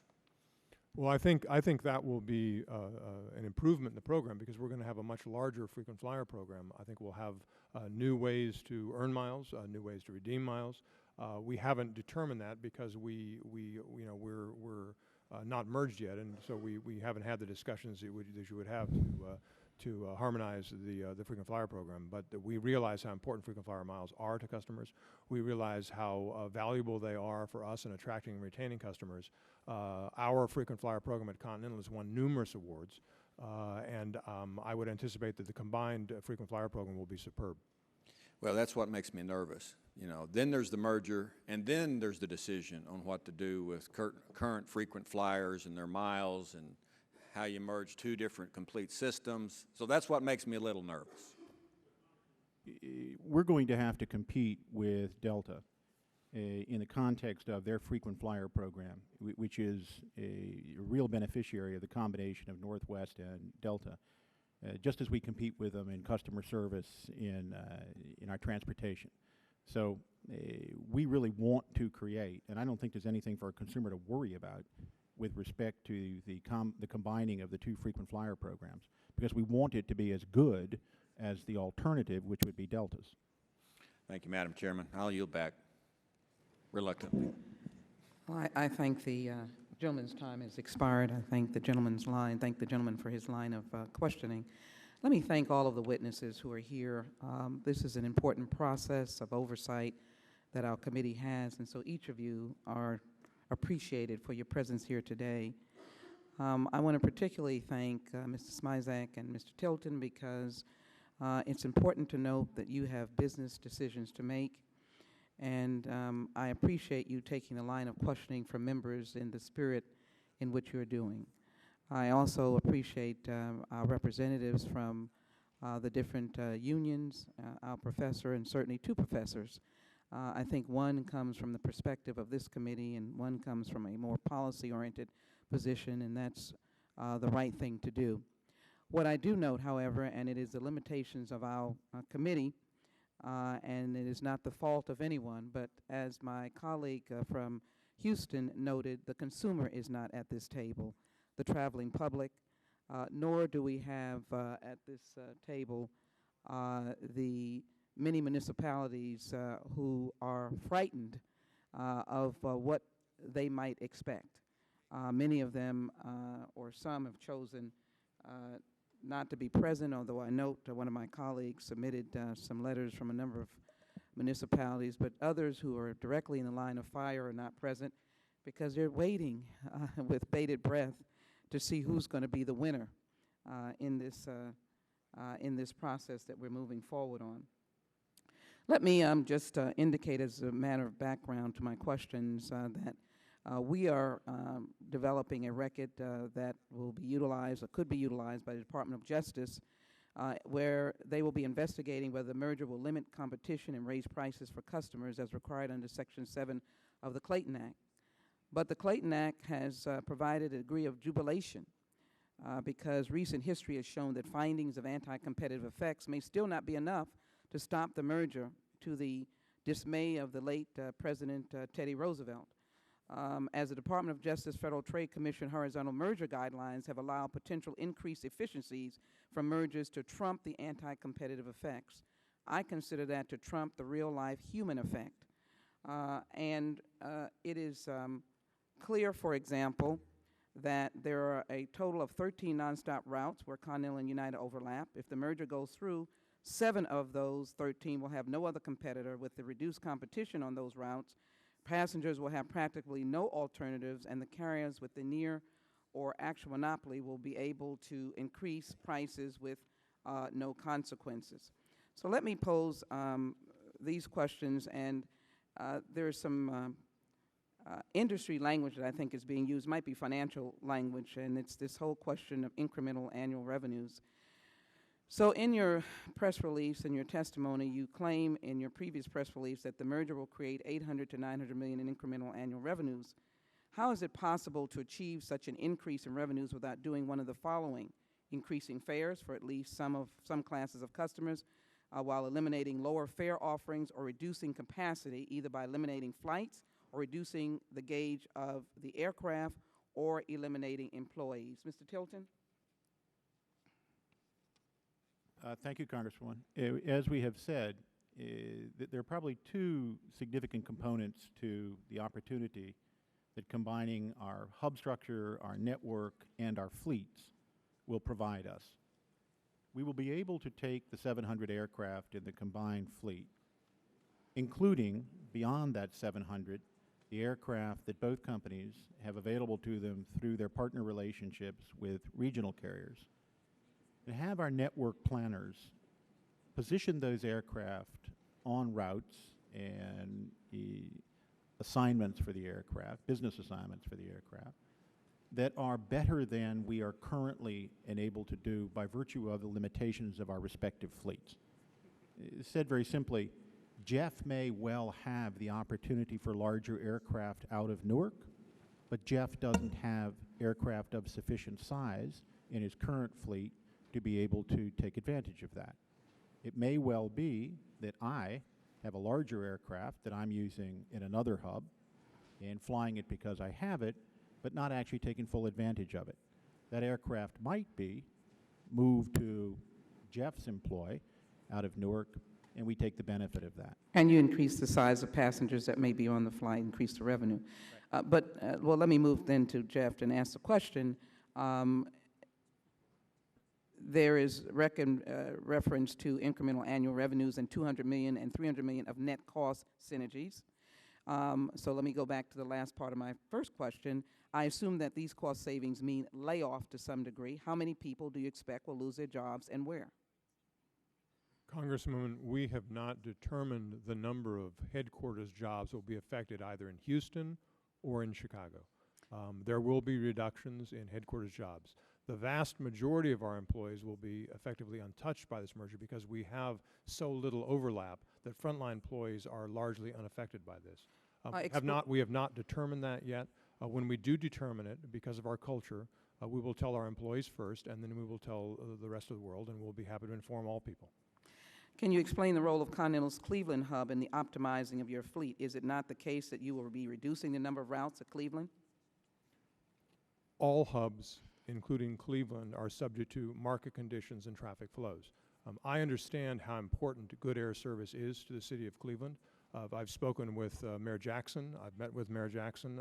I'm going up again to meet with him and various members of the business community to see what we can do to maximize the demand for air travel in Cleveland. Recognize, as Professor Swelbar mentioned, when it comes to any hub, whether it's Houston or Cleveland or New York or Denver or San Francisco or LA, it's a matter of the traffic flows, the local demand, and the traffic flows across. So there will be a possibility of reducing routes at Cleveland? There's a possibility of increasing routes in Cleveland. But reducing as well. In New York, decreasing. It depends upon the economy. But reducing as well. Traffic flows. This is a dynamic business. There is change every day in this business. It is impossible to predict this business. I wish I could do with so, it being dynamic, you have the option of reducing routes. we have the option of increasing and reducing routes. And of course. reducing. So reducing is a possibility. Mr. Bush, how would you respond to the explanation that's been given on the if you will, the incremental annual revenues and no possibilities or rare possibilities of layoffs under the $200 to $300 million proposal of synergistic savings? Well, there's a couple of important considerations. When we're talking about efficiencies in the merger context, the efficiencies that the Department of Justice considers are those that are related to the merger. They're merger specific and cannot be achieved through other means without serious cost incurrences. I'm not quite sure how the flight repositioning or the removal, moving of aircraft from one hub to another is merger related. I suppose you could lease aircraft. I suppose you could have some repositioning of aircraft within your fleet. I'm not entirely sure how that by itself increases incremental revenue to the proportion that they purport. I'm a little troubled by the notion that they haven't thought about what jobs to cut, yet they're claiming they can have 300 million in cost savings. It seems to me, in order to make a claim that you are saving some money in efficiencies, let's get this right, efficiencies are job losses, cost savings, and things of that sort. I don't see how you can claim you're going to have 203 million in savings if you don't know where they're coming from. With respect to the Cleveland hub, I suppose it is true that that city demand and market conditions locally do affect the level of traffic through a hub. But let's keep in mind that we have some idea about these kind of things from prior mergers. You can just look at what happened with American and TWA and the St. Louis hub and how well that hub is doing. We can keep track of what happens in Northwest and Delta and what happens in Cincinnati. It's not been the case that I can think of where we've actually seen large-scale improvements in hub service in these hubs that have competitive overlap. Let me wrap up with these two questions, so I yield to my colleague. And I hope to be able to pose these questions more extensively further after my colleagues. But let me just ask all of the union persons, have you been engaged in any discussions with either United or Continental about your plans and about layoffs? Can I get a yes or no, Mr. Pierce? Captain Pierce? Yes, we have. And are those plans final and public? They are not final nor public. We are negotiating as we speak almost. Are you comfortable with the progress? Are there concerns? Cautiously, cynically optimistic. Thank you. Captain Morse, excuse me. I would respond the same identical way. Yes. Mr. Roach? We have not had those discussions. We've requested that information, and we're hopeful that it's forthcoming. Ms. French? We have not had those conversations, and we are not that comfortable that they will be forthcoming. Yeah. Mr. Smisek, this is directed to you. Will you personally commit to do everything you can to minimize the impact of the merger on your downtown employees and the hub employees at IAH? Congressman, there should be little to no impact on the hub employees at IH. As for downtown, I've made it clear to my employees that I understand not only job loss but moving to Chicago. That I want to minimize that, consistent with the needs of the enterprise. There are some jobs that need to be in Chicago, face-to-face jobs. I'm, for example, moving to Chicago. Others where people work, for example, from home. We have a very large number of people who work from home at Continental. Also jobs that are principally, computer-related jobs that can be done from anywhere. And I want to disturb as few lives as possible. I know how disruptive it can be. That said, there are some jobs that will be eliminated. Can you personally commit there are some jobs as well that will need to be moved. Can you personally commit that you will minimize? I will work to minimize that. Yes, of course I will. And as I conclude, I'd just like to ask both Mr. Tilton and Mr. Smisek to provide us with their employee plan and their hub closing plan to this committee. I now will yield to Mr. Coble for 5 minutes. Thank you, Madam Chairman. I had to go to the floor, so I missed a good portion of this hearing. But it's good to see Mr. Tilton and Mr. Smisek again. I saw them at Transportation and Infrastructure early this morning. Gentlemen, as I said to you this morning, I represent Greensboro, North Carolina, which includes the Piedmont International Airport. Let me ask you this. Strike that. Let me say it a different way. How will this merger affect airports that have seen a decrease in passenger service as a result of the dismal economy? And if approved, would this merger provide the opportunity for communities like the one I represent to attract additional service? So, Congressman, I see two potential benefits to communities of the size of Greensboro, where perhaps neither of us today serve it as consistently or as often as the community might warrant. When we put the combined network together, we have the opportunity to fly the people of Greensboro over the combined hub structure, as opposed to individually only those hubs that we had available to us previously, which gives us a much larger footprint and more efficiency and flexibility to connect the people of Greensboro across 8 hubs rather than 5 and 3. I think that's significant. I also think that as the enterprise, the new company, becomes more cost effective, it may well be that the margin that Greensboro would afford us could be more attractive to us than it is independently today. And thank you, sir, and I'm pleased to announce, not surprised to either of you, that United and Continental provide service there now. Gentlemen, let me ask you this. How will the proposed merger, maybe you all touched on this already, how will the proposed merger affect the employees of the two companies, wages, jobs, and pensions? Has that already been discussed today? I don't need to repeat that then. Let me ask you one more question, Madam Chairman, if I may. I've lost my train here. If the United Continental merger is approved, there will be just a handful of so-called network U.S. airlines remaining.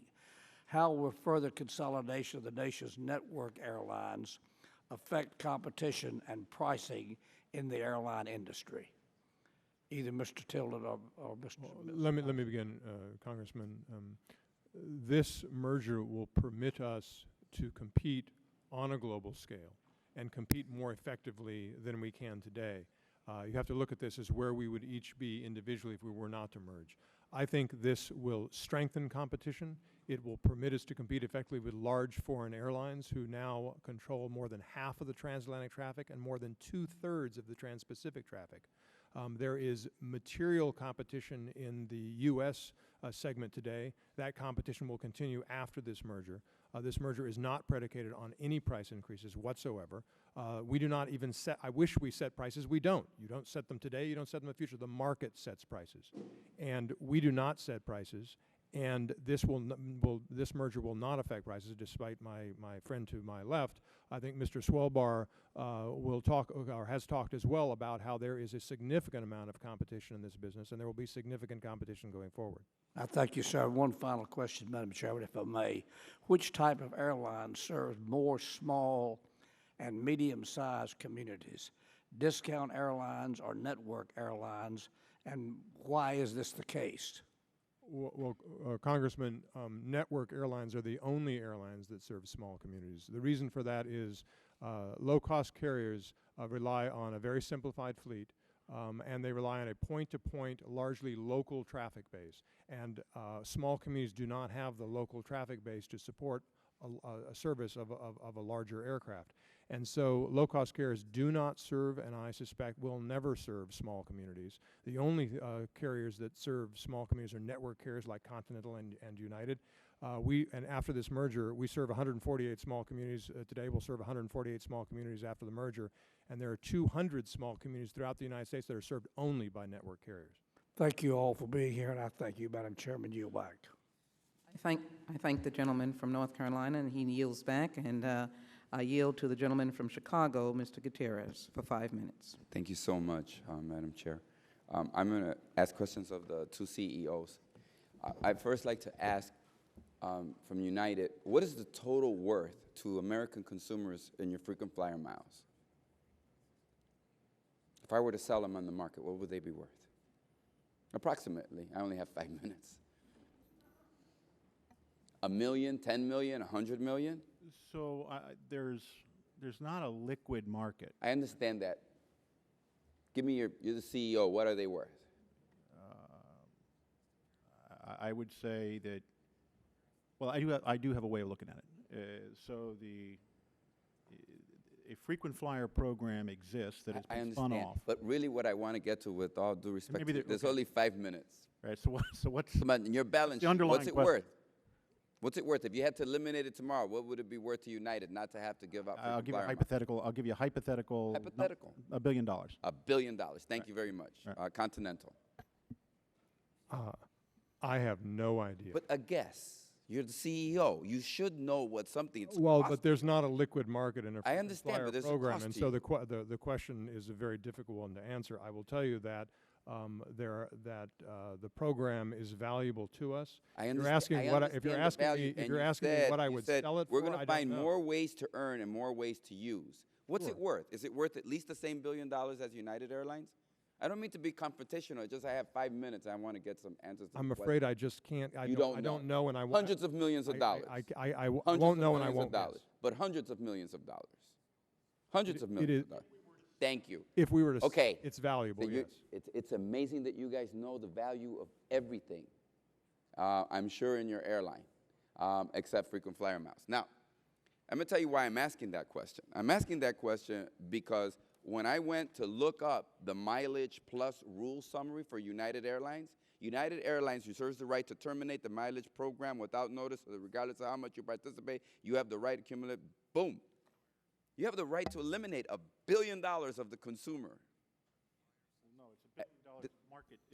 It's $1 billion. You stated that it was worth $1 billion. So if I I looked it up on United Airlines. So if I were to sell Internet, if I were to sell it for $1 billion, it wouldn't be eliminated. Well, no. Let's not get cute here. You know. You have $1 billion asset. Oh, I don't have $1 billion asset. Yes, you do. The American people, you said that the value to the American consumer was $1 billion. That's on the record. I don't want them to go back and record what you said. You said it was worth $1 billion. Thanks for the qualifier. That's what you said. Right. I said, what's this worth to the consumer? Something that you can terminate. Right. Fine. Right. So why is it, because I think it's important that we don't, before we allow you to merge, we don't protect the American consumer and their right to what you have stated is $1 billion.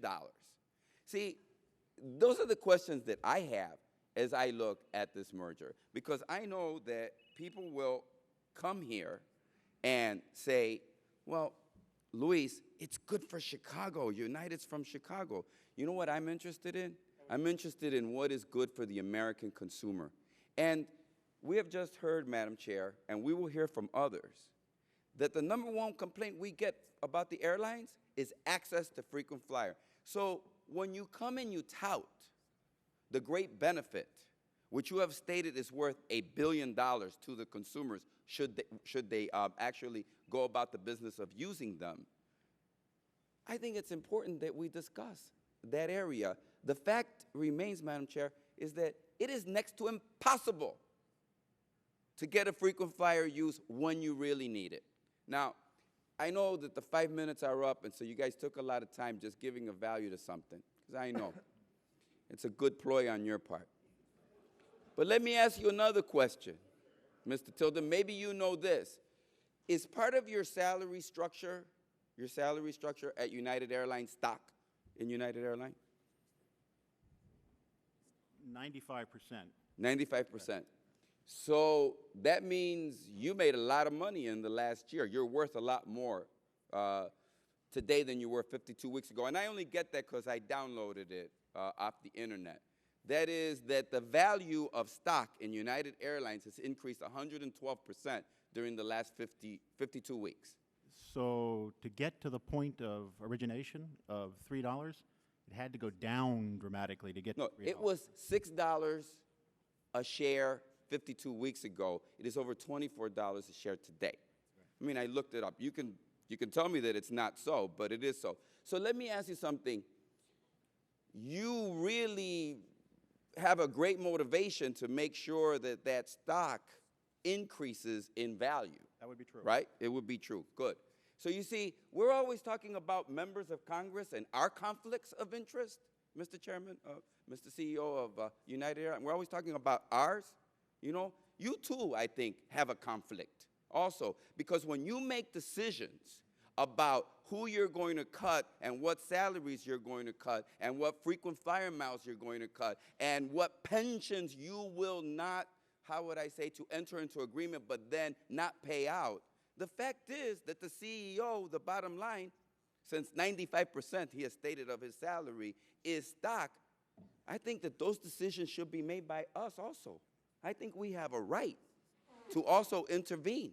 No, you can laugh. No, well, you can laugh, and you can think that it's not serious, because I know that you probably feel that you've got this one in the bag. But let me tell you something. At least one person will stand up here today on behalf of the machinists, on behalf of the pilots, on behalf of the flight attendants, and on behalf of the consumers of America. This isn't just about what's good for corporate America and the bottom line, what's good for the CEO of a particular airline. I think it's what's good for all of us together. I want United to prosper, to grow, and to be strengthened. But I also want the workers and the consumers to be respected in that process. And I would just love to see that their salaries, their pensions, would equal your salary and your pension, not in terms of the totality of the money. We'll pay you more, but at least they would see 100% increase in their value, in their pension, and in their future also. Gentleman's they're the time ones that make it work. Thank you so much, Matt. Thank you.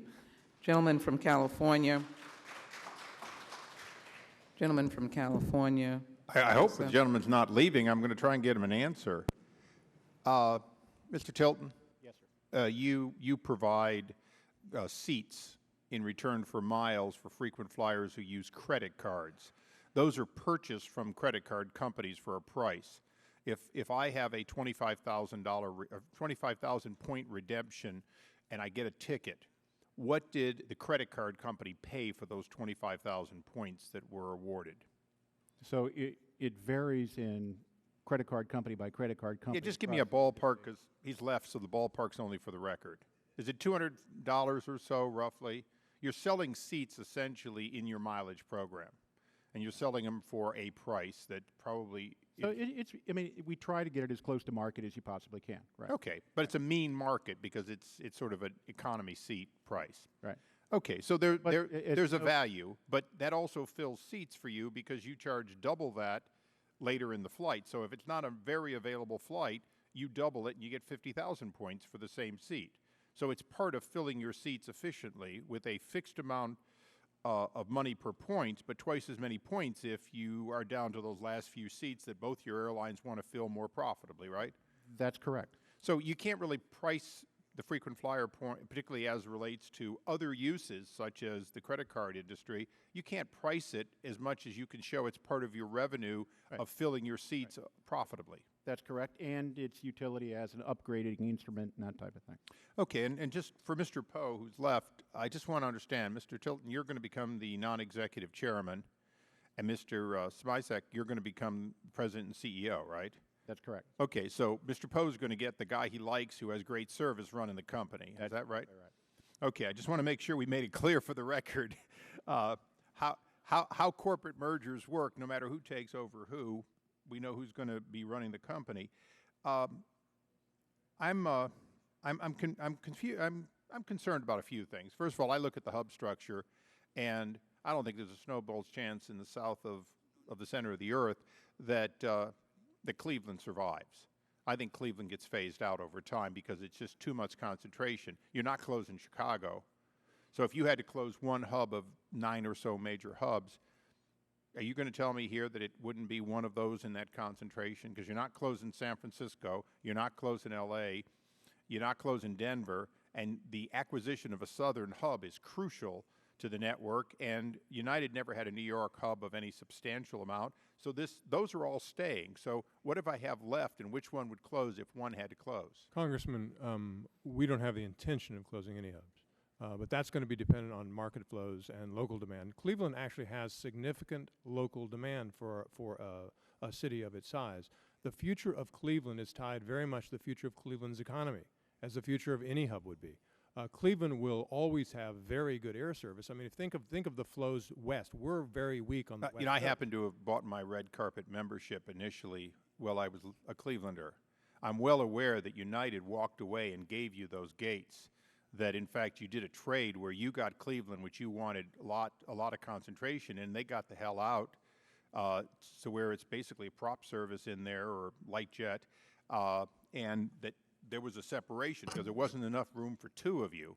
I'm just concerned that there won't be enough room for one of you. There are very few hubs in the United States where there's room for two. O'Hare is a hotly contested hub between American and United. LA, of course, is quite fragmented, for that matter, as is San Francisco, with low-cost carriers, I think, having close to our over. Okay, well, I'm going to get to low-cost carriers in a moment, or what I call value carriers sometimes. And I do 200,000 miles a year with one of your airlines, United. You've got the nonstop. The fact is, though, that Southwest has been kicking your asses. You're both losing market share. They're picking it up. They have a lower cost point-to-point than you do, hub and spoke. How can we be assured that by allowing you a domestic merger, that you're going to use your global you're going to gain global capability, and oh, by the way, you're going to deliver the kind of service domestically that could be delivered if you were able to really wring out cost efficiencies? For one thing, I looked through your proposal and I looked online. I didn't see that you were going to reconcile a rather confusing array of aircraft you both own. If there's an airplane made and still in service, one of you owns it right now. Is that pretty much right? Well, let me deal with that multi-part question. Southwest is an excellent carrier. They have done an excellent job. Their sales growth shows it. They're a tough competitor, and they're very good, and I have nothing but respect for Southwest. We will always have significant domestic service because we need to gather those passengers through our hubs. If you're flying regularly between Houston and Cleveland, for example, we want the presence of mind that when you do want to take your trip to Beijing or Shanghai or Delhi or wherever, that you'll choose Continental or the new United. So we'll always have significant presence domestically, and I believe that we will be better, stronger competitors to Southwest Airlines with this merger than we would have been. Okay, I'm going to ask one quick follow-up because time is expiring, and the gentlelady's been generous, but I want to be mindful of the other members. The question about your frequent flyers, the two of you, between you today, can you make a commitment to members of Congress that frequent flyer miles will be available, I'm talking about legacy miles, will be available to every frequent flyer to buy as much value after the marriage with their legacy miles as before? The frequent flyer programs will continue. The Congressman Gutierrez concern about terminating the frequent flyer program. No, I apologize. I was not quite asking his question. I was simply saying from a standpoint of legacy miles, you've got reserves on your books. Of course, the legacy miles will continue, and our competitors, what I was going to say, is our competitors will be doing handsprings if we were ever to terminate our. So your combination of these two programs is mostly about competing against the remaining carriers and how you're going to structure your combined for competition. From a legacy standpoint, you can guarantee all of us that the value in our, quote, respective banks would be maintained. Yes. Is that right? Thank you. Thank you, Madam Chair. Thank you. The gentleman's time has expired. The votes are to be called around 4. The gentlelady from California, Ms. Chu, is recognized for 5 minutes.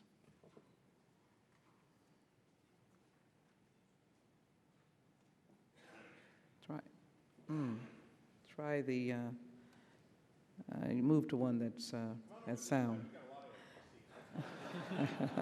Try Mr. Quigley's. Thank you.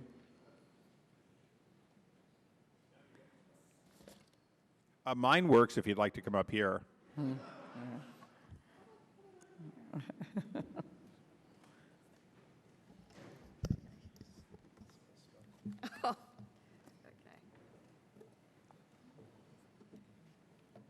One that works. The gentlelady is recognized for 5 minutes and a microphone that now works. Thank you, Madam Chair. I have questions about jobs and outsourcing. First of all, Mr. Tilton and Mr. Smisek, you argue that there'll be significant synergies from this combination to the tune of over $1 billion. And in materials that are provided by your lawyers, you argue that there'll be synergies from renegotiating the labor contracts, yet you argue that there will be no frontline job loss as a result of the merger. So what synergies do you see from renegotiating the labor contracts? Congresswoman, there will not be synergies from negotiating labor contracts. Those will be what we would call dis-synergies. There will be wage and benefit improvements across the workforces. As I've made clear earlier, I intend to share an appropriate amount in the synergies of the combined care with all of the work groups, whether they're unionized or not. We anticipate increased costs of our coworkers in terms of their wages and their benefits, not decreases. And can you be precise in terms of where the savings will be? Well, those aren't savings, ma'am. Those are Congresswoman. Those are additional costs, and we will be negotiating joint collective bargaining agreements with each of our work groups. And and of course that's an outcome that one, we leave the negotiating table, and secondly, it's very difficult for me to guess as to the outcome at this point. So Congressman, to be clear, the savings that you mentioned, the $300 million, none of that, it presumes to come from the renegotiation of any labor contracts. All of that comes from the elimination of redundant departments that Jeff has mentioned a couple of times, one accounting department, one IT department. We don't need two. Today we have two. And additionally, there are significant savings in one advertising budget, one marketing budget, sales, redundant technology, having one type of technology. So within those $200 to $300 million are savings from a large number of other areas. Okay. Well, I want to go on then to the outsourcing issue. Well, clearly when management works with its employees, there are positive results that can be beneficial to both sides. And certainly your code-sharing agreement with Lufthansa between O'Hare and Frankfurt, for example, does work. United does some of the flying. Lufthansa does some of the flying. The planes are full. Both carriers make money based on the amount of flying that they do. But now you're beginning to enter into uncharted territory, and on March 28th, you flew the inaugural flight from Washington Dulles to Madrid, marketed by United and transporting United passengers, but flown by an Aer Lingus plane that was staffed by non-union labor. This joint venture ends up shipping jobs overseas and forcing lower wages onto workers who've given up over 40% of their wages over the past 6 years. So the code shares are one thing and outsourcing is another. Do you plan to continue this agreement with Aer Lingus after Continental and United merge? So, Congresswoman, that venture is a 51-49 venture between the two companies. To be clear, it created jobs on the ground in Dulles that otherwise wouldn't have been created, that are United jobs and are represented jobs. The driving force behind that joint venture company, where one company is responsible for the operation and the other company is responsible for the marketing, was made possible by the Open Skies negotiation with the European Union. We would not have been able, at the economic value, one of your colleagues in the former hearing made mention of the fact that you could fly to Madrid from the United States for $375. We would not have been able to fly that route if it were not for the joint venture. So we created the joint venture to fly routes where the economics wouldn't justify either of the two parties taking the risk alone.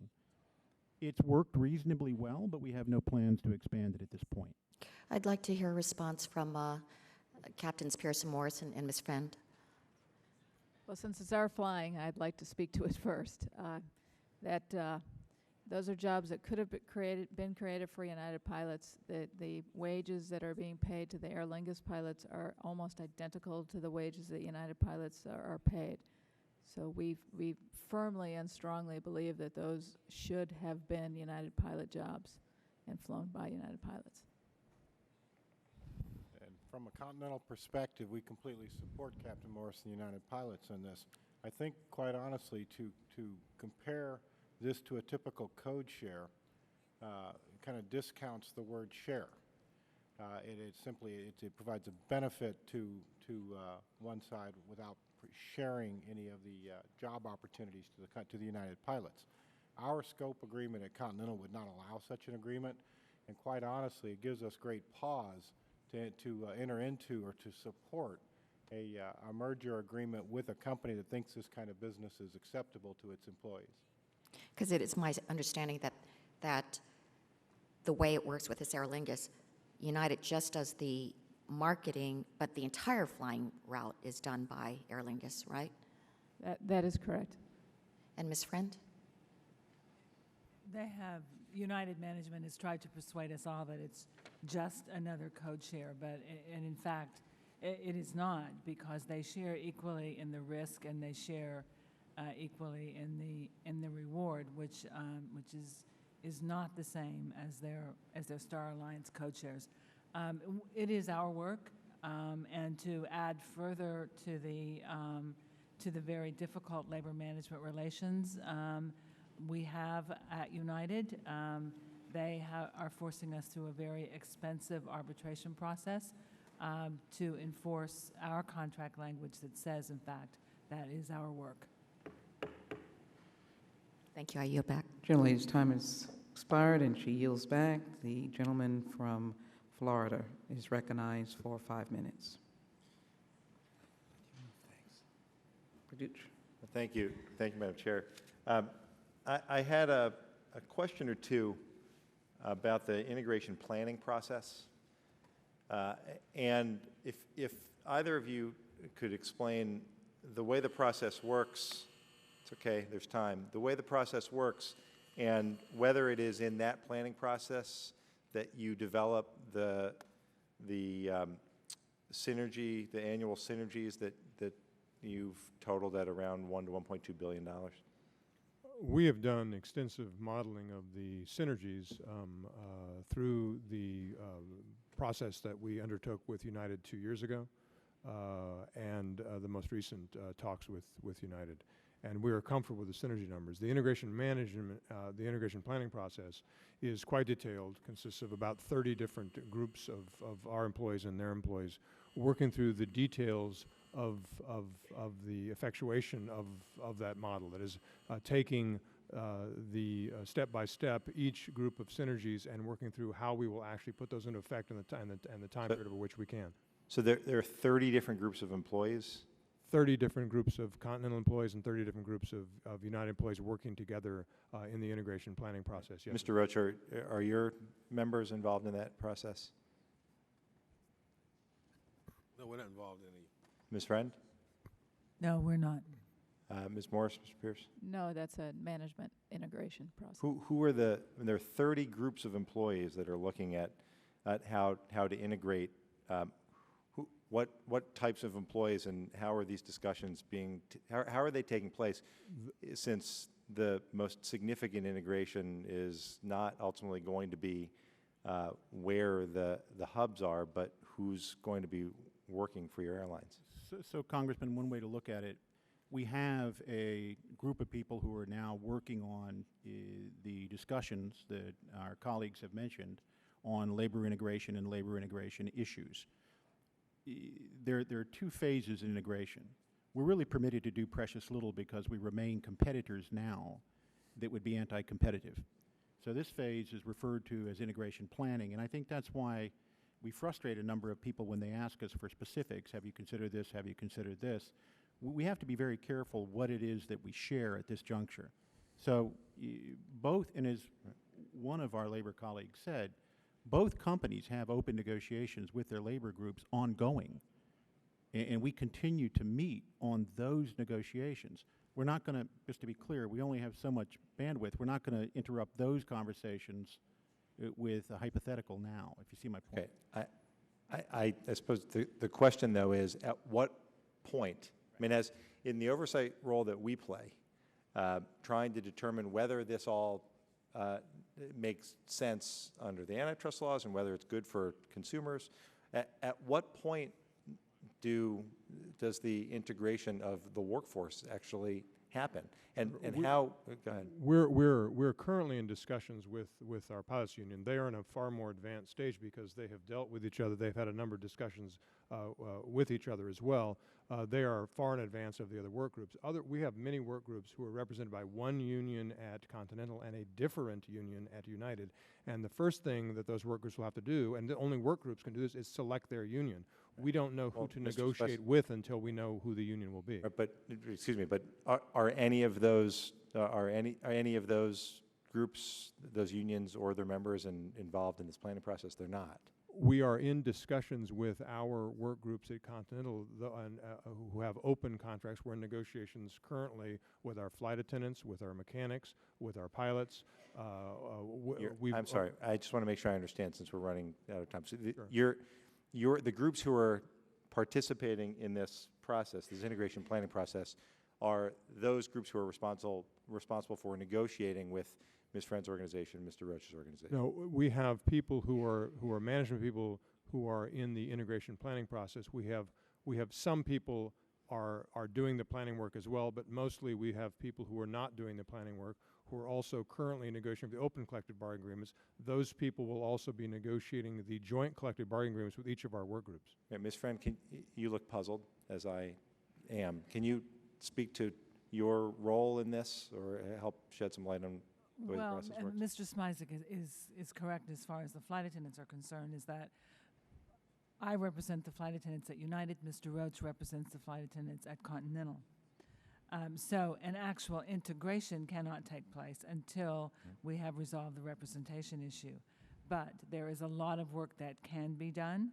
There are a lot of discussions separately that can be done about how we're going to proceed, and meaningful negotiations to conclude the open bargaining that is ongoing could also take place, and that is not taking place. We have not, and I'll let my friend Robert here speak for himself, but we have not been consulted on even a plan for future integration. We've not been consulted, and we've not reached agreement on what we refer to in airline negotiations as a fence agreement, which does not require the resolution of the representation issue or the expense reimbursement that we anticipate will take place for the costs associated to our members for this merger. So that does not need resolution of representation. Thank you, Madam Chair. I just hope that as these discussions go forward, that the integration process can really only take place, obviously, with the people who are most important to us, to the consumers, the people we see every day. My hope is that can actually take place on a going forward basis rather than coming back and dealing with all these issues at a much later date. Thank you. Gentleman's time has expired. Thank you. The gentleman from Colorado is recognized for 5 minutes. Thank you. It, of course, being our custom to save the best for last, I'm excited to have my opportunity to address you here today. Madam Chair and Ranking Member, thank you for convening this important hearing on competitiveness in the airline industry. As a representative of a western state, state of Colorado, I'm keenly sensitive to the importance of a healthy and efficient airline industry in our country. The ability to travel regionally and internationally is critical to both the lifestyle and commercial interests of Coloradans and Westerners. My district is served not only by Denver International Airport, which is a regional hub that offers direct service to most places in the country in 4 hours or less, but also to several regional airports like the Rocky Mountain Airport, which bolsters business travel in the Denver metropolitan region, and Eagle County Airport, that serves business and recreational travelers to some of our incredible tourist destinations like Vail, Beaver Creek, and Copper Mountain. Because of the ease of air travel, Colorado has become a regional center. This is clear every time I drive the DIA every week, and I see many license plates from Nebraska, Wyoming, and Kansas in our parking lot at DIA. It shows our role as a regional transportation hub is also critical to our entire region. In this context of any merger that serves Denver, our state's many regional airports, of course, it's of great interest to our political and business leaders, and my office has received letters from the office of Governor Ritter, Mayor Hickenlooper, the President of the State Senate, the President of the Denver Metro Chamber of Commerce, along with representatives of regional airports, municipalities, and chambers of commerce across the district in Colorado, expressing their support for the merger of United Airlines and Continental Airlines. And with unanimous consent, I'd like to submit those to the record. Without objection, so ordered. Our state's broad support for this merger is a result of the clear evidence that the net result for travelers to and from Colorado will likely be more routes, lower fares, increasing the competitiveness of Colorado in the region. My district in particular, in the northwest suburbs of Denver, Broomfield and Boulder, with its high concentration of tech companies who need reliable and cost-effective access to both coasts and international cities, and our tourism industry, is a major employer and economic driver for our mountain communities across Colorado. The increase in accessibility and the decrease in costs would help make our mountains and Eagle, Summit, Grand counties even more attractive vacation destinations, growing the market and growing jobs. At the same time, we make our business centers of Boulder and Broomfield more competitive for attracting regional, national, and international conferences. I want to thank all of you for your thoughtful testimony this afternoon, and want to close by expressing on behalf of my constituents our support for a thoughtful process that will preserve Colorado aviation jobs and strengthen Colorado's role as a regional economic and transportation hub and tourism destination. And I'll yield back the balance of my time. The gentleman yields back, and we thank him for his testimony today. We think that we've had what I think has been a good overview. I think that is the challenge of this whole process of mergers when regions believe that, and with good cause, that they have been blessed with a Christmas Day in June. Some of us, however, believe that we have some concerns, and I'm going to ask a series of quick questions, quick-ended questions, because my disappointment, Professor Bush, is that this whole review of the Clayton Act, Section 7, has become as difficult to oppose Kobe Bryant on a good day when he makes a dunk. And most people are saying this is a slam dunk. And that saddens me, because the heritage of this nation is to ensure that monopolies do not provide an anti-competitive climate. So would you quickly give me to this Judiciary Committee for our legislative action, what do we need to do to ensure an effective and vigorous overview by the Department of Justice, and what legislative fix do we need right now to give some strength and competence to the antitrust laws? And I need you to be as quick as possible. I will be very quick. I have pretty substantial faith in the actual staff of the DOJ. Some of them are friends of mine, and they work as hard as anybody else. And I do as well, but I want to make sure they have the right tools. That's the point I definitely want to address. The Clayton Act incipiency standard, for all intents and purposes in the courts, is a non-functioning creature. Courts really want to see some sort of tangible harm, and it's hard to focus on a tangible harm to a forward-looking prospect. Second, efficiencies are talked about often, proclaimed often, frequently don't pan out, but they seem to get the benefit of the doubt, whereas anti-competitive effects brought by, or theories of anti-competitive effects brought by the Department of Justice and the Federal Trade Commission are looked on dubiously. So that's a flipping of the incumbency standard where we. So do we need to write legislation that strengthens that standard? In my opinion, yes. All right.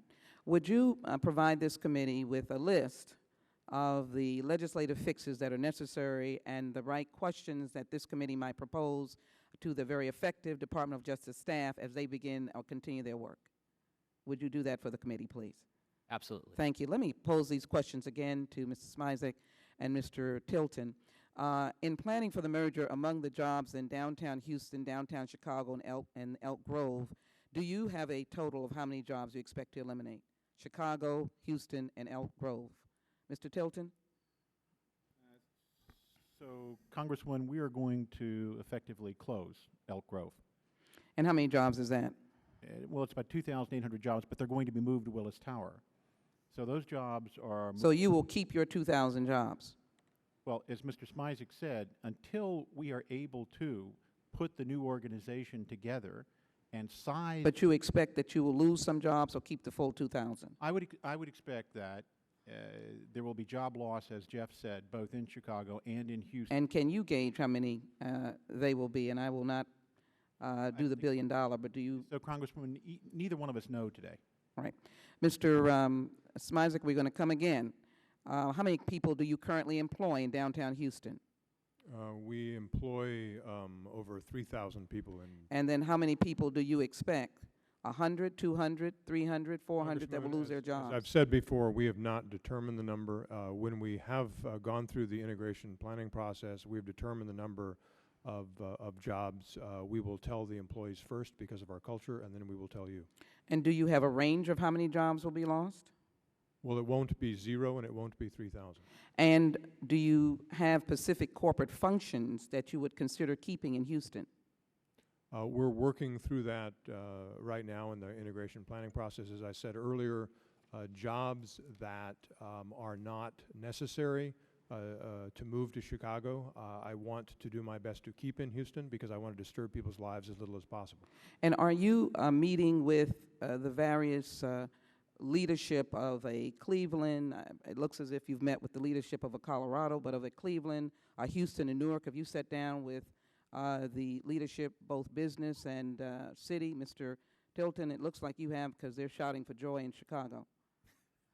Well, I think that Chicago, San Francisco, L.A., Denver, Dulles, Washington, D.C. are all very supportive of the benefits to those communities. Mr. Smisek, what kind of progress have you made?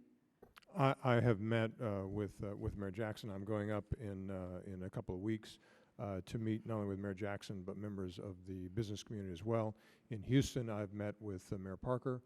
I've also met with the Greater Houston Partnership as well, and we continue to have an open dialogue with the Greater Houston. It makes it very difficult when they cannot operate with specific numbers, and I imagine that this has been announced more than 2 months ago.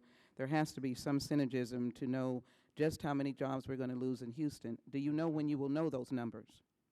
I'm sorry? Do you know when you might know those numbers? I don't, but as soon as I know them, I will tell the employees. All right, but I do have you on the record, and I do appreciate it that you're going to do everything personally to minimize the loss of jobs in Houston, Texas. Yes, I will. And you are continuing meeting with all of us who are interested in meeting.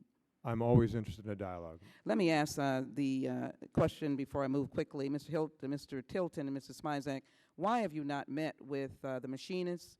And I understand the integration question of who's the personal representative, but Ms. Friend, why have they not had meetings and been able to sit down at the table?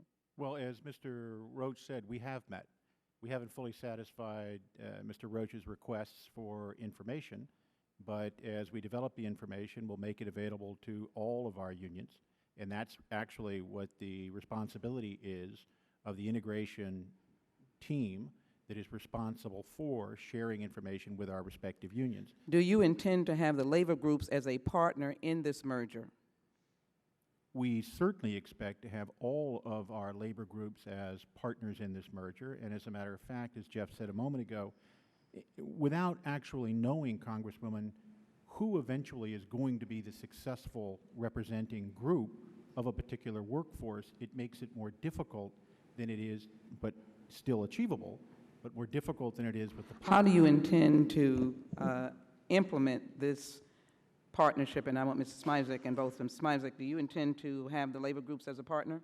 Well, sure. I would use the pilots, as Mr. Smisek said a moment ago, and frankly the testimony of Captain Pierce and Captain Morse as a good example. Both of them have met with the companies, their respective companies. The other thing that I would add, Madam Chairwoman, is the fact that the IAM is represented on the board of directors of United Airlines, and the ALPA is represented on the board of directors. Both of them have seats on our current board, and as Mr. Smisek mentioned, both of those unions are going to have seats on the board of the new company. Mr. Smisek, do you intend to have the labor groups as a partner in this merger? Congresswoman, I think that our labor relations at Continental speak for themselves. We value all of our coworkers, whether they're union and non-union, whether they're represented by unions or not. And how do you plan to implement their participation? We will have. Look, we're undergoing discussions currently with the pilots. We've got open contracts, and we have discussions with the IM, with the IBT, with all of our unions. We will continue those discussions as the groups select their union representation, because we have different representation in different groups. We want to negotiate. I want to negotiate as the CEO of the combined company. I want to negotiate joint collective bargaining agreements promptly that are fair to the employees and fair to the company. I intend to do so. Thank you, Mr. Smisek. As we have in the United States Congress, amendments, suspensions, and only we know the inside ball game. Mr. Roach, just clarify all of this about groups and other groups and who's represented, and tell me what your problem is with this merger, and are you represented, and have you been able to sit down, and do you have your group together? And clarify it for the record so we can understand why all groups have not met. The Machinists Union represents groups on both Continental and United. And have you had your opportunity to sit down? We had a meeting. We've had 3 meetings, one separately with Continental, one separately with United, and a joint meeting. There is no information. We had a meeting so they could tell us they don't have any information. Just like this. So the presence of an IAM on the board does not counter the need for information and participation. The board of directors on the IAM does not represent the labor group. Do you expect to have loss of jobs? In a merger, we have no information to the contrary. And what do you want the committee to know, and how do you want us to act in light of that? Again, we think there's 2 areas. The committee, we need to have information. They need to give us the information, sit down with us, and tell us what the information. Now, I understand there's certain confidential requirements, and we advised United yesterday, and we're going to advise Continental today. We're prepared. We have people, professional people, who will sit down and sign the confidentiality agreements, get the information we need so that decisions can be made and we can move forward. Mr. Smisek and Mr. Tilton, can you do that? Sign the confidentiality agreement so that they can have the information necessary? Congresswoman, we do that regularly. And you will do that in this instance? Yes. Ms. Friend, how can we help provide a smooth path for your engagement? Thanks, Robert. I won't repeat what Mr. Roach said, but we have the same problem with getting information. But additionally, as my testimony says, we believe that the Congress needs to impose some labor protections because we don't know how many, if not job losses, we don't know what the displacements might be. And there are no economic protections any longer for workers that suffer in these mergers.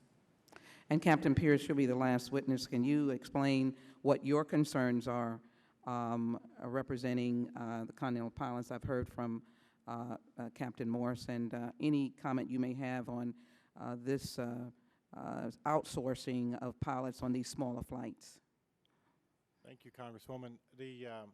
I'll speak to both. The major concern we have, and the first concern we have, is that the entity that's being created must be a viable entity. It must be a strong entity, or as strong and as viable as the 2 that are being dismantled. I mean, that is a core necessity for the pilot group to support or not to oppose this merger. It has to be a good business plan. A viable entity has to be created so that it can support the employees, the consumer, and the traveling public. I have always had long-standing concerns about subcontracting. As I said in my opening statement, I believe that when a passenger goes to Continental.com or United.com or picks up the phone and calls our res centers, and they buy a ticket from Houston to Newark to Rochester, that they expect one level of safety, one level of service throughout that travel experience. And I believe that the network carrier that sells that ticket should provide one level of service. And I firmly believe that in order to do so, it should be the network carrier's pilots flying the equipment, providing the service. Whether that equipment be a 70-seat airplane, a 90-seat airplane, or a 256-seat airplane. We all have the ability, both United pilots and Continental pilots, to fly any piece of aircraft that our companies purchase. Let me thank all of the witnesses for both their patience and the attentiveness that they've given this very important hearing. Without objection, members will have 5 legislative days to submit any additional written questions for you, which we will forward and ask that you answer as promptly as you can to be made part of the record. The committee has made several requests, and we would appreciate it if the witnesses who've been asked to provide the information will provide it in writing. We ask the witnesses that are representing the employees to provide the committee with a status report of the questions that have been asked here today, and also the commitments that have been made on future meetings that you have requested. The record will remain open for 5 legislative days for the submission of any other additional materials. This was a very important hearing. I thank the witnesses for their demeanor and the recognition of the responsibility of the United States Congress to have serious oversight over these issues.